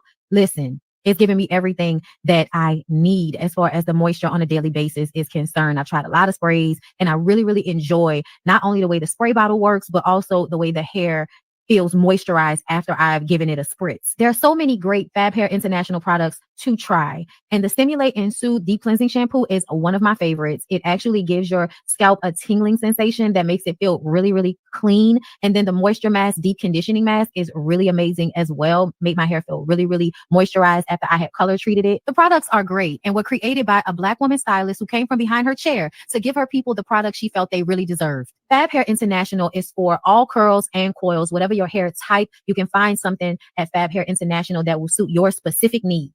Right now, you can use my code BONDY15 to get 15% off of your purchase. Go to fabhairinternational.com, take their hair quiz, and find out which products will be perfect for your hair.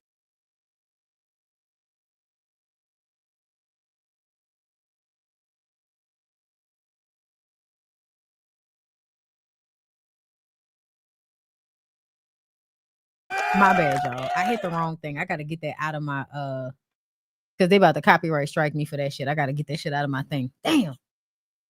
Just because I hit the wrong button. My God, today. Because all I do. Okay. Hold on, look. No, you got it all twisted up. I'm out in these streets telling these hoes the truth. It's obvious you can't handle the truth, girl, so don't fuck with it. I'm sorry.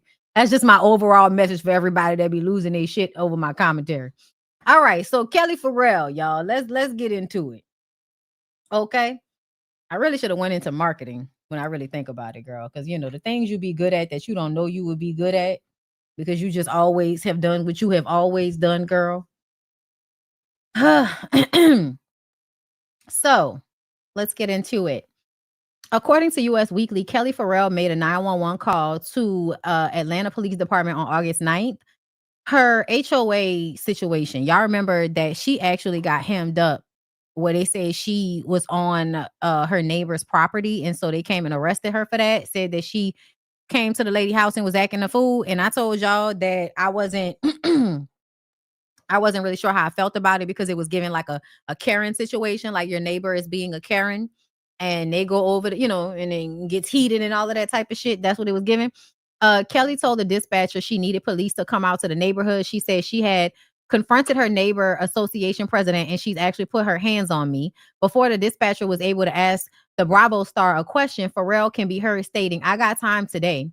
I have scratches on my arm from her hitting me," Farrell alleged. The Real Housewives of Atlanta star says the whole thing started because she went over to the woman's home. She was upset that the HOA president had put a boot on her daughter's car. "There are 2 boots on it. It's completely unnecessary," she added. "It is unnecessary. Like, it's a residential neighborhood." She said no weapons were involved, but my arm is red. "I'm not dealing with this," she added. The reality star said, "At this point, I don't trust." Hold up, do I have a video? I don't have video. Okay. She said, I'm not dealing with this. She added, the reality star said, at this point, I don't trust it. I recorded it. I want to show the officer so they can see what is happening. I don't feel safe with her. I really don't. I don't feel safe. Kelly Farrell added. Farrell described the neighbor as a 50-year-old woman named Perry. Farrell said she did not need an ambulance or medical attention. She told a dispatcher that the incident had occurred about 10 minutes before she called and that the neighbor was still on site. Perry adamantly denied Farrell's claims. On September 2nd, a woman named Mayulanda Perry Cash, and that must be the same person, filed a petition for a temporary restraining order against Farrell. Cash claimed she was an HOA board member in Farrell's community. In her filing, Cash claimed Farrell entered her home without permission on the day Farrell called the police. I don't believe that. Now that all of this has come out, and I feel like the story low-key came out the way it did at the same time that all of that shit was going on with her ex-husband. And it's like, I feel like they were all just kind of dogpiling, like, we're going to make her look bad with this story. Because what it really sounds like is somebody was being vengeful and petty, putting a boot on her daughter's car for parking in a fire lane or some shit like that in a residential neighborhood. Like, you putting a boot on them people's car is really ridiculous. Like, it's really ridiculous. Like, if it wasn't actually hindering anything, that's ridiculous. I don't feel like, and I could be wrong, but my opinion based on what she's saying, I think that lady lying about her just coming into her house. Like, really? Because I don't know. And I could be wrong, y'all. I could be wrong. But as a Black woman, I couldn't imagine you feeling like you could just walk in some white lady's house and, about something confrontational. I would imagine you would go and knock on her door. Perry, I need to speak to you. So, you know what I mean? Or if you was in your backyard, I knock on the gate and you open the door and now we start talking and we start arguing. And now you tell the police that I came on your property to fight you. And that's not what happened. I came on your property because you had boots put on my daughter's car. We get into an altercation and now you're trying to act like I just walked in your fucking house. So, yeah. Yeah. And then the lady, did she get her own restraining order? They probably trying to kick her out the neighborhood. That's another thing. So, yeah, this might be one of them situations where, this is why people don't talk to or deal with their neighbors. Because my God, today, I can tell y'all, as soon as I got in this motherfucking neighborhood, I had issues with my neighbor. My dog got out. We hadn't figured out yet how he was getting out the yard when we would leave him in there for a little while, but he got out. And child, the way them people acted about him getting out, I was just like, oh my God. Like, they kept calling, they called the police. The police was like, stop calling us for this shit. Dogs, get out. Call SPCA or whoever. Call the animal people. Stop calling the police over that. But they would call the police on us about the dog getting out. Like, I don't know why, you know what I'm saying? Asian people. But that's why I say I assume innately most people are racist until they prove otherwise.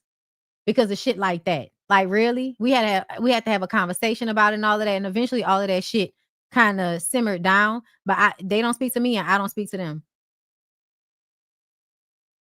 Because I'm like, that was really unnecessary. Like, really, really unnecessary. Nope. Vietnamese. Anyway, so I think I'm finally ready. Because I don't know if I want to talk about anything more political because of the way y'all acting. I don't have time for that. I do want to get into Cardi B.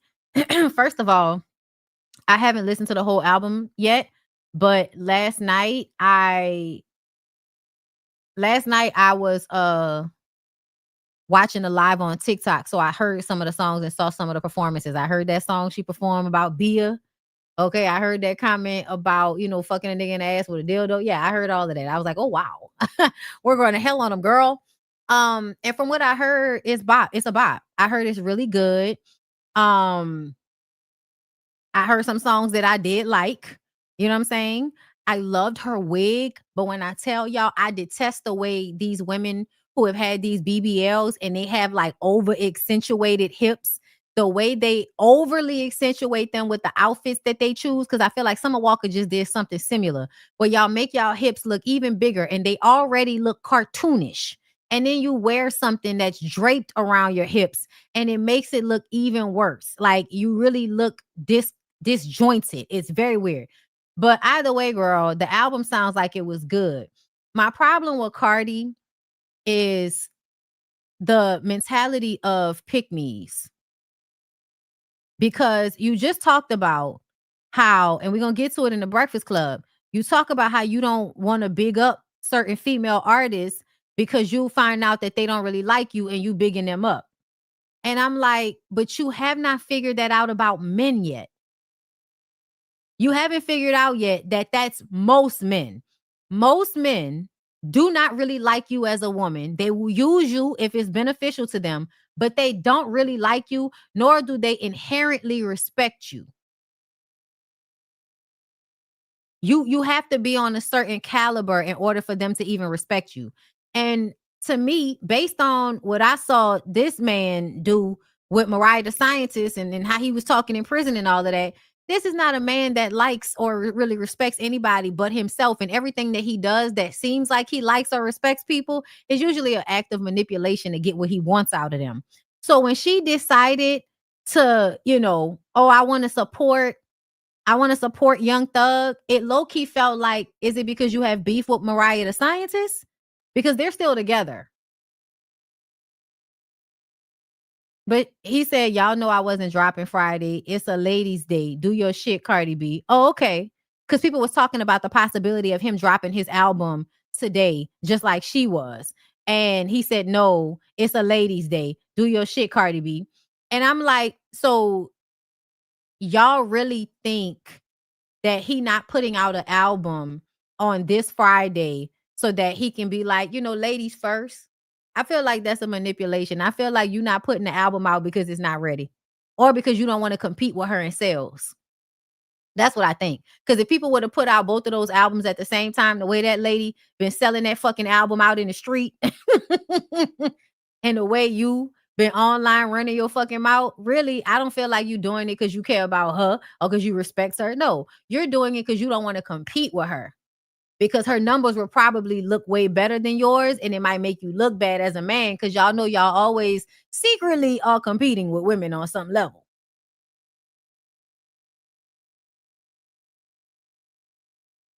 But yeah, that's what I think is going on. So when she said, and you better step next week, you got this, you know this, I was just like, oh, girl, okay. Okay, girl.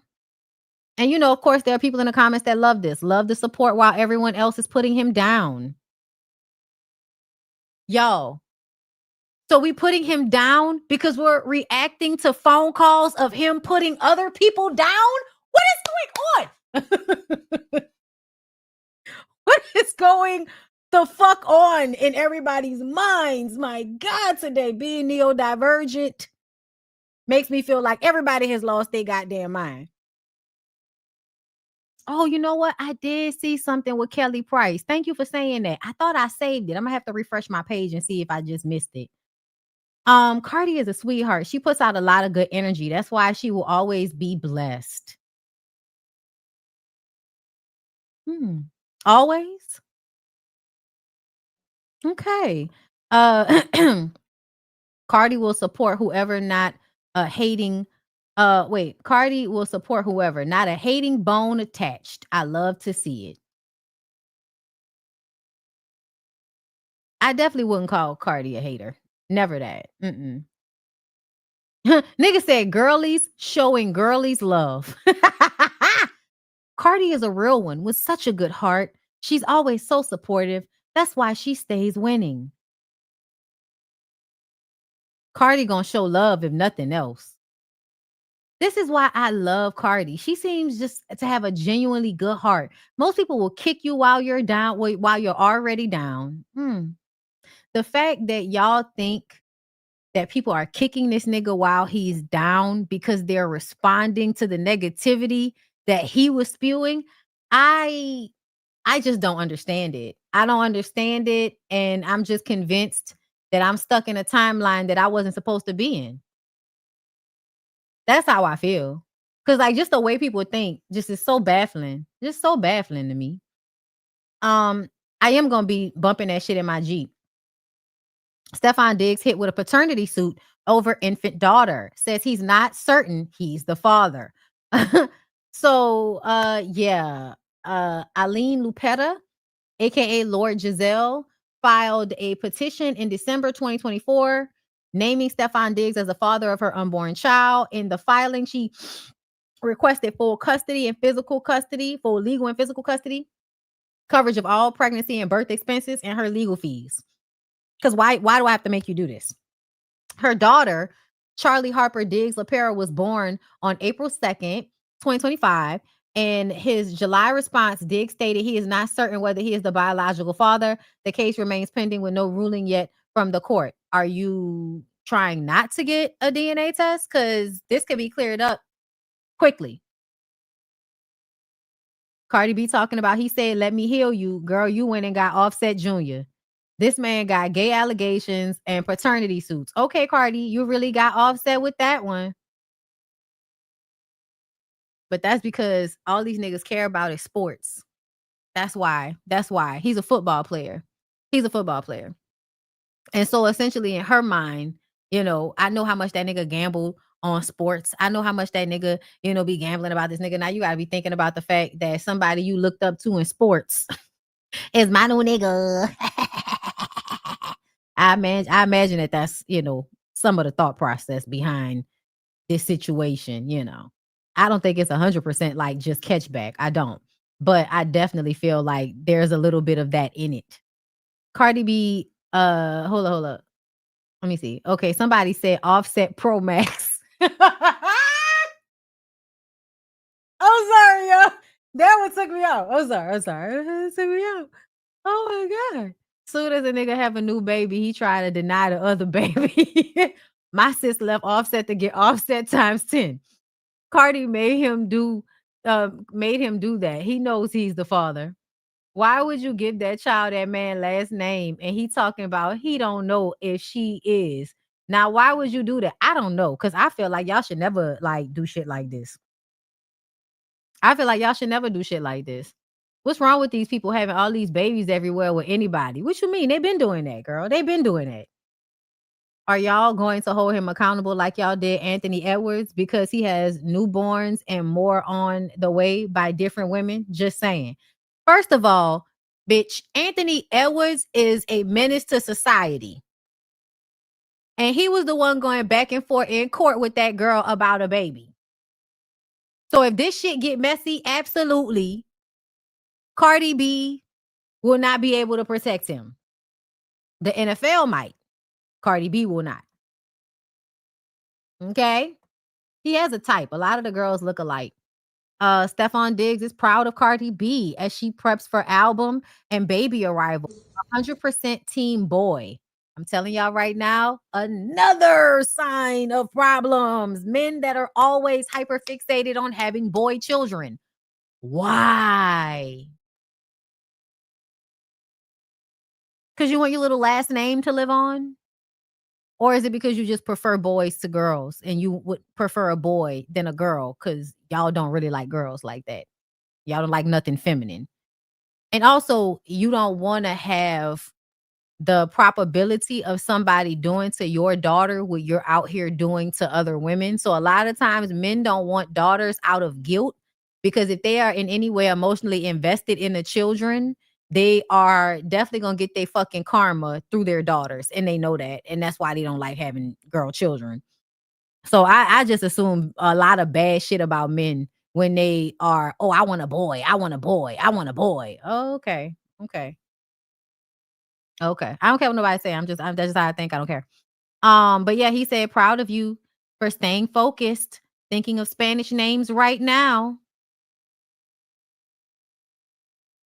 To exercising and straight to dance classes. When the baby come out, my body will be loose, and straight rehearsals with all my dancers. I'm not playing. I owe this to myself, and I owe this to my fans. They've been waiting for such a long time. Like, I know we don't live for the fans, but I owe this to y'all. I owe this album to y'all. I owe this tour to y'all, and it has to be the best of the best. I'm happy. My man is happy. I'm very excited. I'm very excited for this chapter in life. I will tell you, mind your business. This is my business, but it is what it is. I'm a celebrity. You know what I'm saying? Like, and we all a little bit nosy. But since y'all is in my business, if you team girl, get this vinyl. This is the Pretty and Petty vinyl, all right? You could get the CD version. But if you team boy, you get the Imaginary Players version. You know what I'm saying? If y'all gonna be the aunties and uncles, support a bitch. I got 4 kids now. You know what I'm saying? I'm great to exercise. So yeah. You know, people are y'all mad at Cardi for living her life, but your baby daddy out here humping on your brother. Sometimes we just gotta say congratulations and keep it pushing. That whose story is that?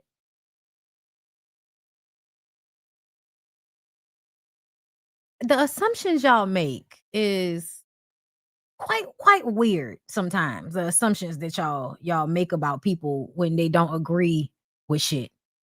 We get this life once. Live, people. Stop judging, stop caring about what people say, and live. You should also remember to live as if there is a tomorrow. You should absolutely live as if there's a tomorrow. A lot of y'all have a problem with that not planning ahead or thinking ahead thing. And it be getting y'all in trouble and y'all be like, I didn't think. And it's like, yeah, we know. I like how he said thinking of Spanish names right now. Ugh, yes. Girl. He loving her out loud. Love this for Cardi.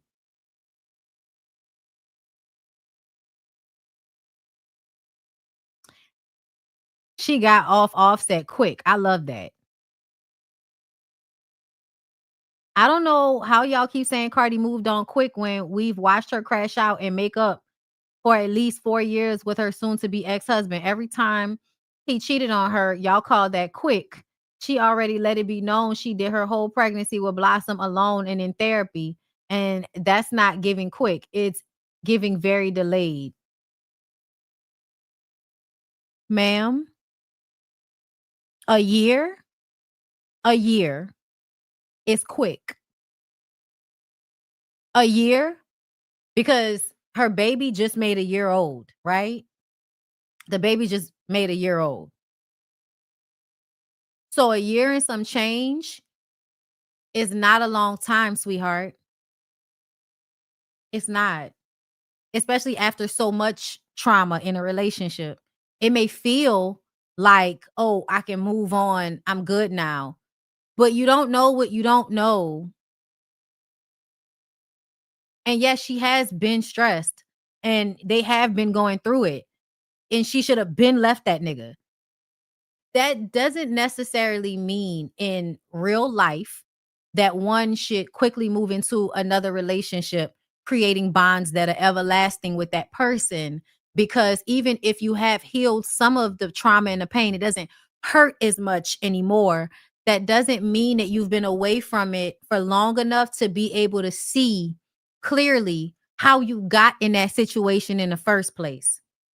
So if you don't really pay attention to and learn from what you've gone through, that's why I'm like, you couldn't have possibly healed as much as you could have, because then you would have taken more time. It would have been more planned out. It wasn't. It was slip and falling on dick. But I don't understand. Like, we can't say anything. We're not mad about it, but we are making commentary on it. And it's like, we can't say that it's too quick. We can't say anything about, having a baby with a nigga with all of this shit going on. We can't say nothing about it. And I'm just like, I need for y'all to come up off that. Come up off the idea that we can't critique these things because y'all like these people. Come up off of that. No, seriously. Lift yourself up off the dick. He got a brother or something asking for a friend. Because just being with her alone will now make him well sought after by other women that may not have ever been paying attention to him. How valuable women are, even with men that are considered famous and all of that. That don't mean nothing. They got niggas that play football every day, B, and don't nobody give a fuck. Niggas play football every day, B, and there are women out here that would still not be like, oh, I wonder if he got a brother. But simply because this nigga is in a relationship with her, it raises his stock when it comes to pussy power. This is why women are so, like, beneficial to men just by standing next to them sometimes. Because a certain type of woman will increase the amount of pussy a man is able to get. That's why I be like, I wish y'all would stop, doing all of this in the comments the way y'all do. Let me see what else. So she going at people. Hold up, I don't want to play it. I ain't got time for that. Cardi B got the timeline buzzing on her new track Magnet. She raps all that dick riding, still ain't getting no feature, ass bitch. You just mad you got a nigga you can share bags with. Now fans are debating, is this directed at JT or Uzi? Ass bitch, backdoor hoe, hating on the low ass bitch. You a shady ass bitch. You been trash since birth. Mama didn't want you, bring this baby ass bitch. Okay, that's enough. Yeah, that was good. I like that. I'm definitely gonna be bumping that in the Jeep. Definitely gonna be bumping that in the Jeep. They're cute little babies, y'all. They're cute little babies. Well, I mean, I know y'all gonna love that. Y'all gonna love that he makes some cute little babies because we know that's all y'all care about. Stefon Diggs has had a busy year off the field, welcoming not one but two new daughters just months apart. Both moms recently shared sweet photos celebrating their little ones with Lord Giselle. We just talked about her 5 months with my baby girl, and Kay Benji sharing 3 months with my baby girl. Diggs, meanwhile, commented under his current pregnant girlfriend's post that he's still hoping for a son. Because he's had a whole bunch of girls. Now I see why he wanted a son. Because he's had all these girls with these women. I wonder if he was telling them he wanted sons as well. Yeah, y'all hoes look alike. He got a type. Attorney Simone said, how embarrassing. Getting pregnant when you were supposed to be outside having fun is not a lick back. Baby, you slow. No man heals you. You heal yourself by being abstinent, getting back to God, and practicing self-love. I do not agree with that statement wholeheartedly, but I do agree that you have to heal yourself. I don't, and I do think some of you hoes need to be abstinent because y'all can't think when y'all fuck. But so yeah, no, I essentially, girl, I agree with you. I'm not gonna lie, I agree. Say what you say. I just feel like a lot of times women don't realize how them seeking sexual pleasure is sometimes a gateway to their freedom, but not all the time, because there are a lot of young girls out here chasing only the good feelings and not paying attention to anything else. Bro, this baby mama culture shit is corny. Fellas, we got to do better. All these broken homes and shit. This whack, bro. The babies are beautiful, but this corny as fuck. Listen, I don't feel like the homes are broken just because the women are having babies and they're not married to the men. Like, y'all know I feel like niggas just always want to lock women in houses and shit. Like, that's what y'all just always want to lock a woman in a house. Okay. And I think, people should learn how to take care of children in tandem and together without always feeling like they have to be together. And if they're not together, then it's broken. Because sometimes, and a lot of the times when people are in relationships, they do a lot of damage to their kids anyway. Like, the shit will still be broken. Having two people in a household that mistreat each other, that don't respect each other, that talk bad to each other, that cheat on each other, that screaming and hollering and using the children against one another. Yeah, that shit doesn't actually like make you any better than somebody growing up with just their mom or just their dad. I think it's the quality of the parent. I think it's the quality of the parents, to be honest. Sometimes I think that girls that just had their mom and their dad was, being toxic somewhere else, sometimes I think those girls had a safer experience sometimes than I did. Okay? So yeah, I don't think we should always assume that homes are broken because the men aren't there. I really don't like that. And I think that's a way for y'all to constantly be putting single mothers in this judgment space like single mothers don't raise good men. They do. They do. You need a tribe, like you need family members and people around you that support you. Yes. But it does not have to be you and a man and that's the only thing that's gonna work. Because a lot of the times it's just a way to lock a woman into a house. That's really all it is. Men want to lock women in houses to keep them from being involved in shit. Also to keep women from seeing them out in the street doing whatever they doing. Men love to get you in a situation where your ass is barefoot and pregnant, stuck in a house, so they can be doing whatever the fuck they want to do. And you're you're weakened in that moment because you're pregnant or because you just had a baby. She went after Bia as well. So that was interesting to me. Yeah, I definitely feel like JT is, I worry about JT sometimes. I'm not even gonna lie. I think she's over there in a relationship with somebody that's controlling her. So there's that. Fuck you. What she said about Bia, hold up. Let me cover these holes up. I ain't got time for these holes. Let me cover these holes up. Come out the gate. Out the gate. Straight at Bia. Yeah. All right. So you said in the song, you waited, you told her you were going to do it on your terms when you were ready. You do the song, you drop it. At this point, though, so that reignites everything. Because I remember y'all were going back and forth. Your whole thing was you felt like you just doing this because you want my platform, you want the attention. I'm going to give it to you and then I'm done with it. This reignites it all. Like, why even address her again on the album? Because you mentioned my kids trying to be cute. There's gonna be times that like people throw shots at you, or like there's gonna be times like like when she did her little diss and it was trash. Like it's like it could have been trash. People dragged you, and I could have leave it at that. But it's like everything on social media is gonna be seen. So when my kids grow up one day and they see that you mentioned them, and then they're gonna ask me like, so what you said, what you did. I'm not going to tell my kids like, I just felt like she took the high road because she lost because people wasn't on her side.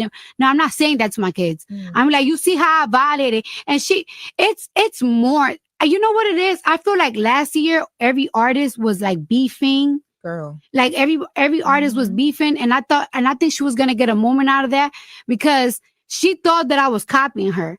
And I had a conversation with her. First, we was cursing each other out. Then I had a real conversation with her. And I was like, listen, I'm not copying you. I don't even look at you. Like you're not a person that I look at or I'm inspired by. And the conversation ended. Then she kept going because of a music video. And it's like, oh girl, you definitely not on the mood board. Whatever, more or less. Then this bitch, right? It'd be a lot of funny shit behind the scenes. It really be a lot of funny shit behind the scenes. I would rather for you to say it's a lot of shit that go on behind the scenes that people don't know about and that's why you don't like her than for you to be like, oh, my kid's gonna see this. Your kid's gonna see a lot of shit. So what? They probably have already seen a lot of shit. So what? This producer that was working with like my ex, he was going around saying that I was messing with a guy. And there was allegedly a sex tape or something, right? Yes. And I was like, what? Me? Hell no. Hell no. And I told y'all, I don't like when people do that. I don't like when people try to out women for cheating or putting them out there like that. And the reason why I feel like that is because men unalive women for shit like that. Just saying. Okay. And I don't feel like that's, cool. So I feel like people, you want to talk about minding your fucking business. That might be a time. But when Bia did that shit, I just kind of felt like, girl, shut the fuck up. That nigga been cheating on her. Who the fuck cares if she cheated on him after we know he been cheating on her? Like, what are you talking about? And that's why I can't stand when hoes do shit like that. Because y'all always act as if we're not going to pay attention to the full fucking picture. The full picture is the nigga been cheating on her. If she did cheat on him, so fucking what? So what? Now what? But it was a lie and it was ridiculous. And a bitch can say no damn Stefon because I got messages when I first started talking to him. And I was like, I have to get to the bottom of who's saying that. She was trying to plant a seed that I was cheating on this guy with a blood nigga. Bitch, you think that you're not from the hood. So to you, because I'm blood, you think that I'm like, oh, I'm pressed to mess with blood. And that's nothing to me. That's like being around Dominicans or something. Like it's like that don't mean nothing to me. Everybody's mad baller, everybody this, everybody that. And then this is New York. One thing about New York, person or anybody, they're gonna talk. Mm-hmm.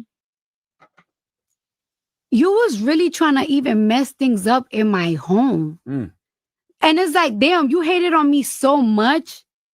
You hated on me so much. And I kept saying, like, it's like, prove it. Prove it. Show me a text. Show me when I flirted. Because when I'm loyal, I'm very loyal. Like, I don't text. I don't flirt. I don't even look at people in the eye. We know, girl. We know. We remember when you was being real loyal to that nigga in jail. Because I don't even want you thinking that I even like you. And you was doing all that shit. And it's like, I got you. And it's like, and I know it was confirmed that it was her that was going around with that rumor. Because when she did her this, she kept saying like, oh, why say how you like a cheater, some shit like that. I forgot what she was saying. But it's like, so say who I was dealing with. Say it. Oh, you just made that up. You just made that up. You just made that up. You was being messy. And it's like, all right, bitch. Now I got a wet belt for you. And you ain't even gonna know when it's coming. Have you ever got hit with a wet belt? Not a wet one. My daddy beat me with an extension cord and made me take a bath. So it's kind of the same thing. No, it's when you in the shower and your mom find out. Let me tell y'all something. Charlamagne just said something terrible.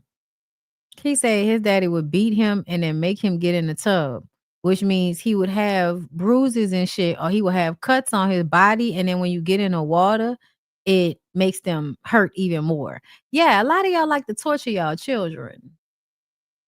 A lot of people be out here torturing their kids. And what do you mean a wet belt? You got hit with a wet belt, Cardi? Child abuse. Out something, and then she just whipped your ass and your body's wet. Yeah. I'm gonna hit you with a wet belt. And I told her, and then it's like it was child abuse. Thought it was cute to put my kid's name.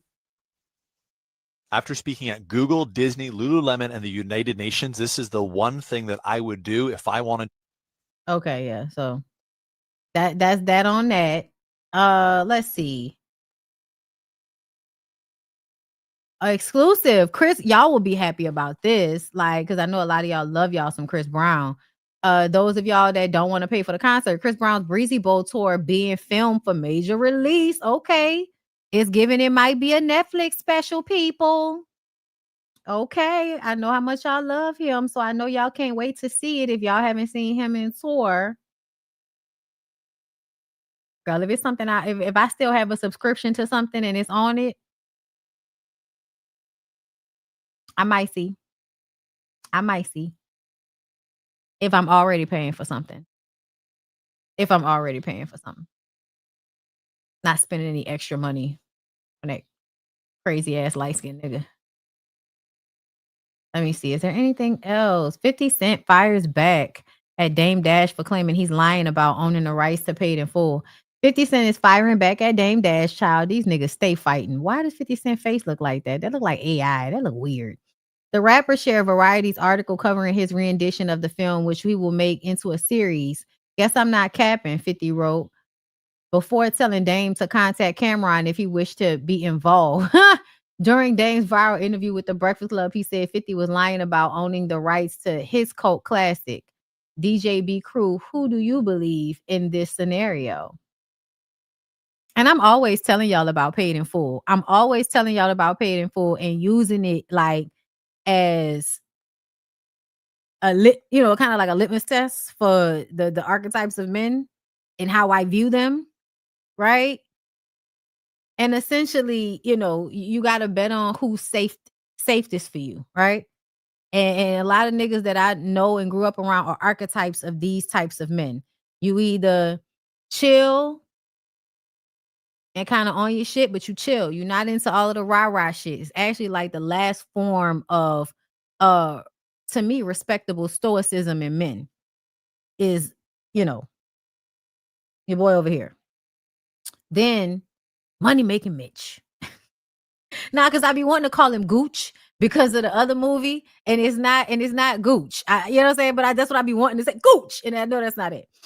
But I always remember Money Making Mitch. You know what I'm saying? And of course, Cameron, who played another person, but ultimately was playing himself. Yeah, these are the archetypes of niggas. Right.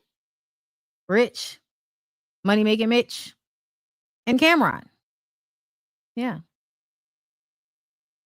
Gotta be safe out here, ladies.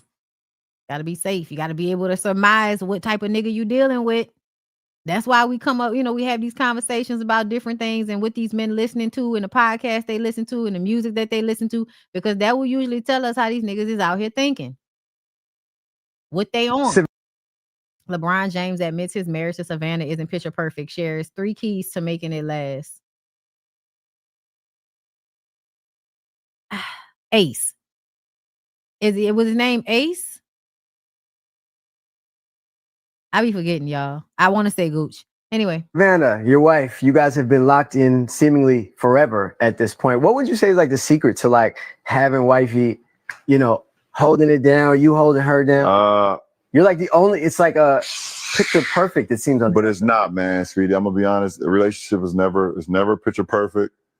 But if you're able to work through, if you're okay with working through the hardships and the adverse moments, then it will make it all worth it, man. Like, we've been together since high school, so shit ain't gonna always be a bed of roses, man. In any relationship, let alone someone that you're living with for over 20 years. So, I think communication is number one. Being honest is number two.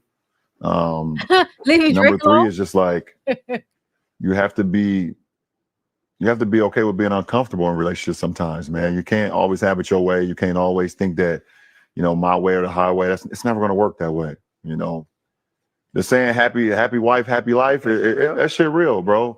But also, like, happy husband, happy loving. Yeah, there you go. Made that up on the top, my boy. Right now. Because that's not a real thing. Because that's not a real thing. Because sometimes it don't matter what a woman do. You niggas will never be happy. Because a lot of men hate themselves. They don't be liking to talk about this. But a lot of y'all don't really like yourselves. So, and that's just, from my purview about, That's why you're not speedy, man. That was quick. Yeah. But for real, like, produce an album, bro. There you go. But like, for real, like, it's not gonna be a bed of roses. And if you okay with going through the rain, can you stand the rain, champ? Can you stand the rain, man? They said it. Who is Savannah? So yeah. They say he cheat on her with white girls. That's what they say. That's what they say. Okay. But nah, like, essentially, when he say hardships, that's what I assume he's talking about. Like, cheating with white girls and shit when you out playing basketball and shit. And like, athletes cheat. I don't know why anybody expects athletes to not cheat. Sometimes I think it's not even that they cheat, it's the problem. I think it's the fact that they don't know how to treat people once they start to get big in the head, right? So once you have all of these women begging for your attention that really don't care about you, you will then start to feel like the woman that's actually in your life that you're doing stuff for, that she needs to be praising you the way those women that don't really know you praise you. I remember Kevin Gates said that, right? Wasn't Kevin Gates saying how he don't like the way Savannah don't look at LeBron, the way the white girls look at LeBron? And then it made me feel like, so that's what Drake was doing. You and Drake would get together and go fuck on white girls. I was like, I don't know. Okay. But that's what it's giving. It's giving that was probably a part of y'all's friendship. Okay. But we never really know what nobody's going through, especially once they get to like a certain level, like the LeBron James of the world. Unless somebody actually comes out with evidence and all that, we'll never know what them people be going through behind closed doors. And it really don't matter, because we already know, because we've watched Basketball Wives, we've watched all of the shows about being with celebrity men, and it just seems like them cheating on you is the cost. Is the cost to play. Okay. But yeah, nah, it definitely feels like, y'all niggas befriend certain people so that y'all can go be pussy hounds together. Niggas is weirdos. Yeah, that honeymoon phase been over. Absolutely. Like, you don't stay with people just because of that. It's really about character to me. But who knows, Sha? We'll see how it all plays out. Relationships be good one day, bad the next day. So we'll see. Bondi, thank you, Scotty G, for the super chat. Scotty G. Sorry, some movie reference. Bondi, the way you paused during this LeBron story, I'm thinking you were gonna break real news. I'm sorry, y'all. I was taken aback. Candy, thank you for becoming a member, my love. And Quaisha, hey, love, thank you for being a member for a month. I was just watching the movie Uninvited Guests with Makai in it, and it was one of the diabolical films in the lowest budget fashion. No, it was. I love it. It's one of my faves. It's one of my faves. And honestly, I feel like it's a part of the reason why, like, a lot of us millennials had to really grow, or it takes a lot of work for us to get out of our love of toxic niggas that make us think that they might take pussy from us. Like, I don't know what that's about. But I feel like I was raised with the women that you like the Mekhi Phifer character from Uninvited Guests. The nigga is crazy. He's crazy. You can't trust him. But you're meant to feel like that type of crazy nigga energy that I will kill everybody in the room and then fuck you on top they dead bodies, because that's what that nigga was giving. Okay? And, you know, after he died and everything, and after you die and everything, you'll realize that he really cared about you after he ate your coochie in the kitchen. Because, you know, with your husband and everybody outside, he really cared about you, girl. That's why he ate your coochie on the counter like that. Because he took your artwork and then he put it in an art, you know what I'm saying? He put it in a what you call him? He put it in a gallery. He put her art in a gallery, and that means the man that ate her coochie on the counter in her kitchen while her husband was outside, and it was all really a setup for them to rob her of her money. Yeah, girl. But you know, you were fantasizing about fucking him in a tub, and you eventually had sex with him, I think. And so it means that the whole plot for your husband to not only get you to cheat on him with this man, but then for this man to murder his homeboys and you so that he can get the money from your insurance policy from your daddy's death. Bitch, listen to me. The way we were groomed to accept bullshit in these relationships, the way we were, I'm gonna show, matter of fact, let me find it for y'all, motherfuckers, okay? Before I get out of here and go take my goddamn walk, okay? Because I didn't take it yesterday, but I'm going to take my walk today. Okay, gonna put my weighted vest on, girl. Be out here in a ball. Okay, in a ball.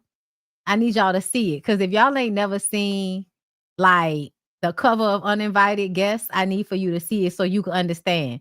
This is literally like at the height of Mekhi Phifer's like sexy niggadom, you know, type vibe. Hold up, they about to play the movie, girl. I didn't ask them to play the damn movie.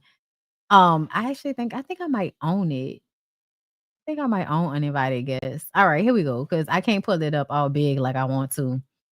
But y'all see this, right? Y'all see Mekhi Phifer over here in this corner with his arms folded, okay? This is before he went bald, okay? But him going bald was the move. When that nigga was Lemuel on Soul Food, fucking bird in the bathroom, good times, okay? But yes, no, look at this shit, okay? This is one of the pictures. She was in a tub fantasizing about him. Look at this nigga face. Fantasizing about me, aren't you? Yeah. This close to getting the coochie. It's gonna happen. I'm gonna fuck her before I murder her. Yeah. I'm excited about it. That's the vibe it was giving. He did try to help her get away. I'm not gonna tell y'all the whole story, but y'all gotta go watch it. If y'all have never seen Uninvited Guests, the shit it is one of the best low budget movies ever. Yes, girl, Wanye is in this movie. Yes, girl. Okay. Like, when I told y'all she got ate out on the counter, listen to me. Okay? So y'all see this very like look at the way he looking at her.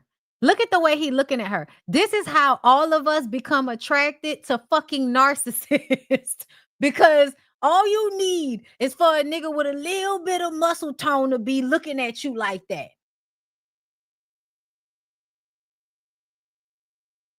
Biting his jaw and shit, making his bone click. Rubbing his hands together and shit. Oh my God. Oh my God. This came after Soul Food. Did it? I thought this was before. Child, he grew his hair back for this? I cannot. But no, I watch it. I watch it. If it come on, I'm definitely gonna watch it. That's the funny part. Bitch, this movie's so problematic. I watch it all the time. Okay. You got your girl Melinda Williams in this shit. Y'all know we love us some Melinda Williams. Okay. But yeah, it's one of the movies that will come on at night on Skinamax. Okay. It's one of the movies that will come on late at night when everybody parents went to sleep. Okay. This is like, to me, that movie was like pre, you know, because y'all remember Skinamax, right? Y'all remember how Cinemax used to show y'all edited versions of the stuff that would come on pay-per-view after a certain time, the adult films? Like, I don't know if y'all ever noticed that, but Cinemax used to do watered down versions of the actual adult tapes that would come out on pay-per-view. Right. And I know because it would be some of the same people, right? That one white guy with the long hair, space nuts, right? That one blonde girl, like she's getting fucked by everybody. Like softcore. Yes. That, like those types of movies, Uninvited Guests was like a black version of that type of shit. And this was before Zayn came out. But yes, in that same kind of Cinemax after dark, this is softcore adult films type shit. Okay. Listen, I love Makai just because Makai played Bobby Brown's brother, and we get that meme of him rubbing his head with a cigarette in his hand. And I often feel like that's me. Like just in general, the world, you know. But anyway, y'all, I'm gonna let y'all go on this Good Friday, and I'm gonna hope for the best. Even though, let me see what they doing to me. Because y'all, you know, the live might be flagged already because I accidentally hit the dun dun dun. Like the shit that they make a problem after you've already been able to use it. Like, nigga, y'all need to be sending us updates. Okay, we're gonna pray for the best. I still look good, but as soon as I end this live, that's when they're gonna tell me. But anyway, y'all have a good, the Jail Slayer. Thank you for becoming a member, boo. Thank you. I'm about to go. Y'all have a good day. Y'all have a good weekend. And I'm gonna think of some other content to come to y'all with, because shit has been dark. So I would love to go back into, now that we're grown, and you know, doing some recap reviews for everybody. But you know, y'all gotta come through, because a lot of times when I do them, y'all don't come through. So there's that. But anyway, I love y'all. Appreciate y'all. See y'all later.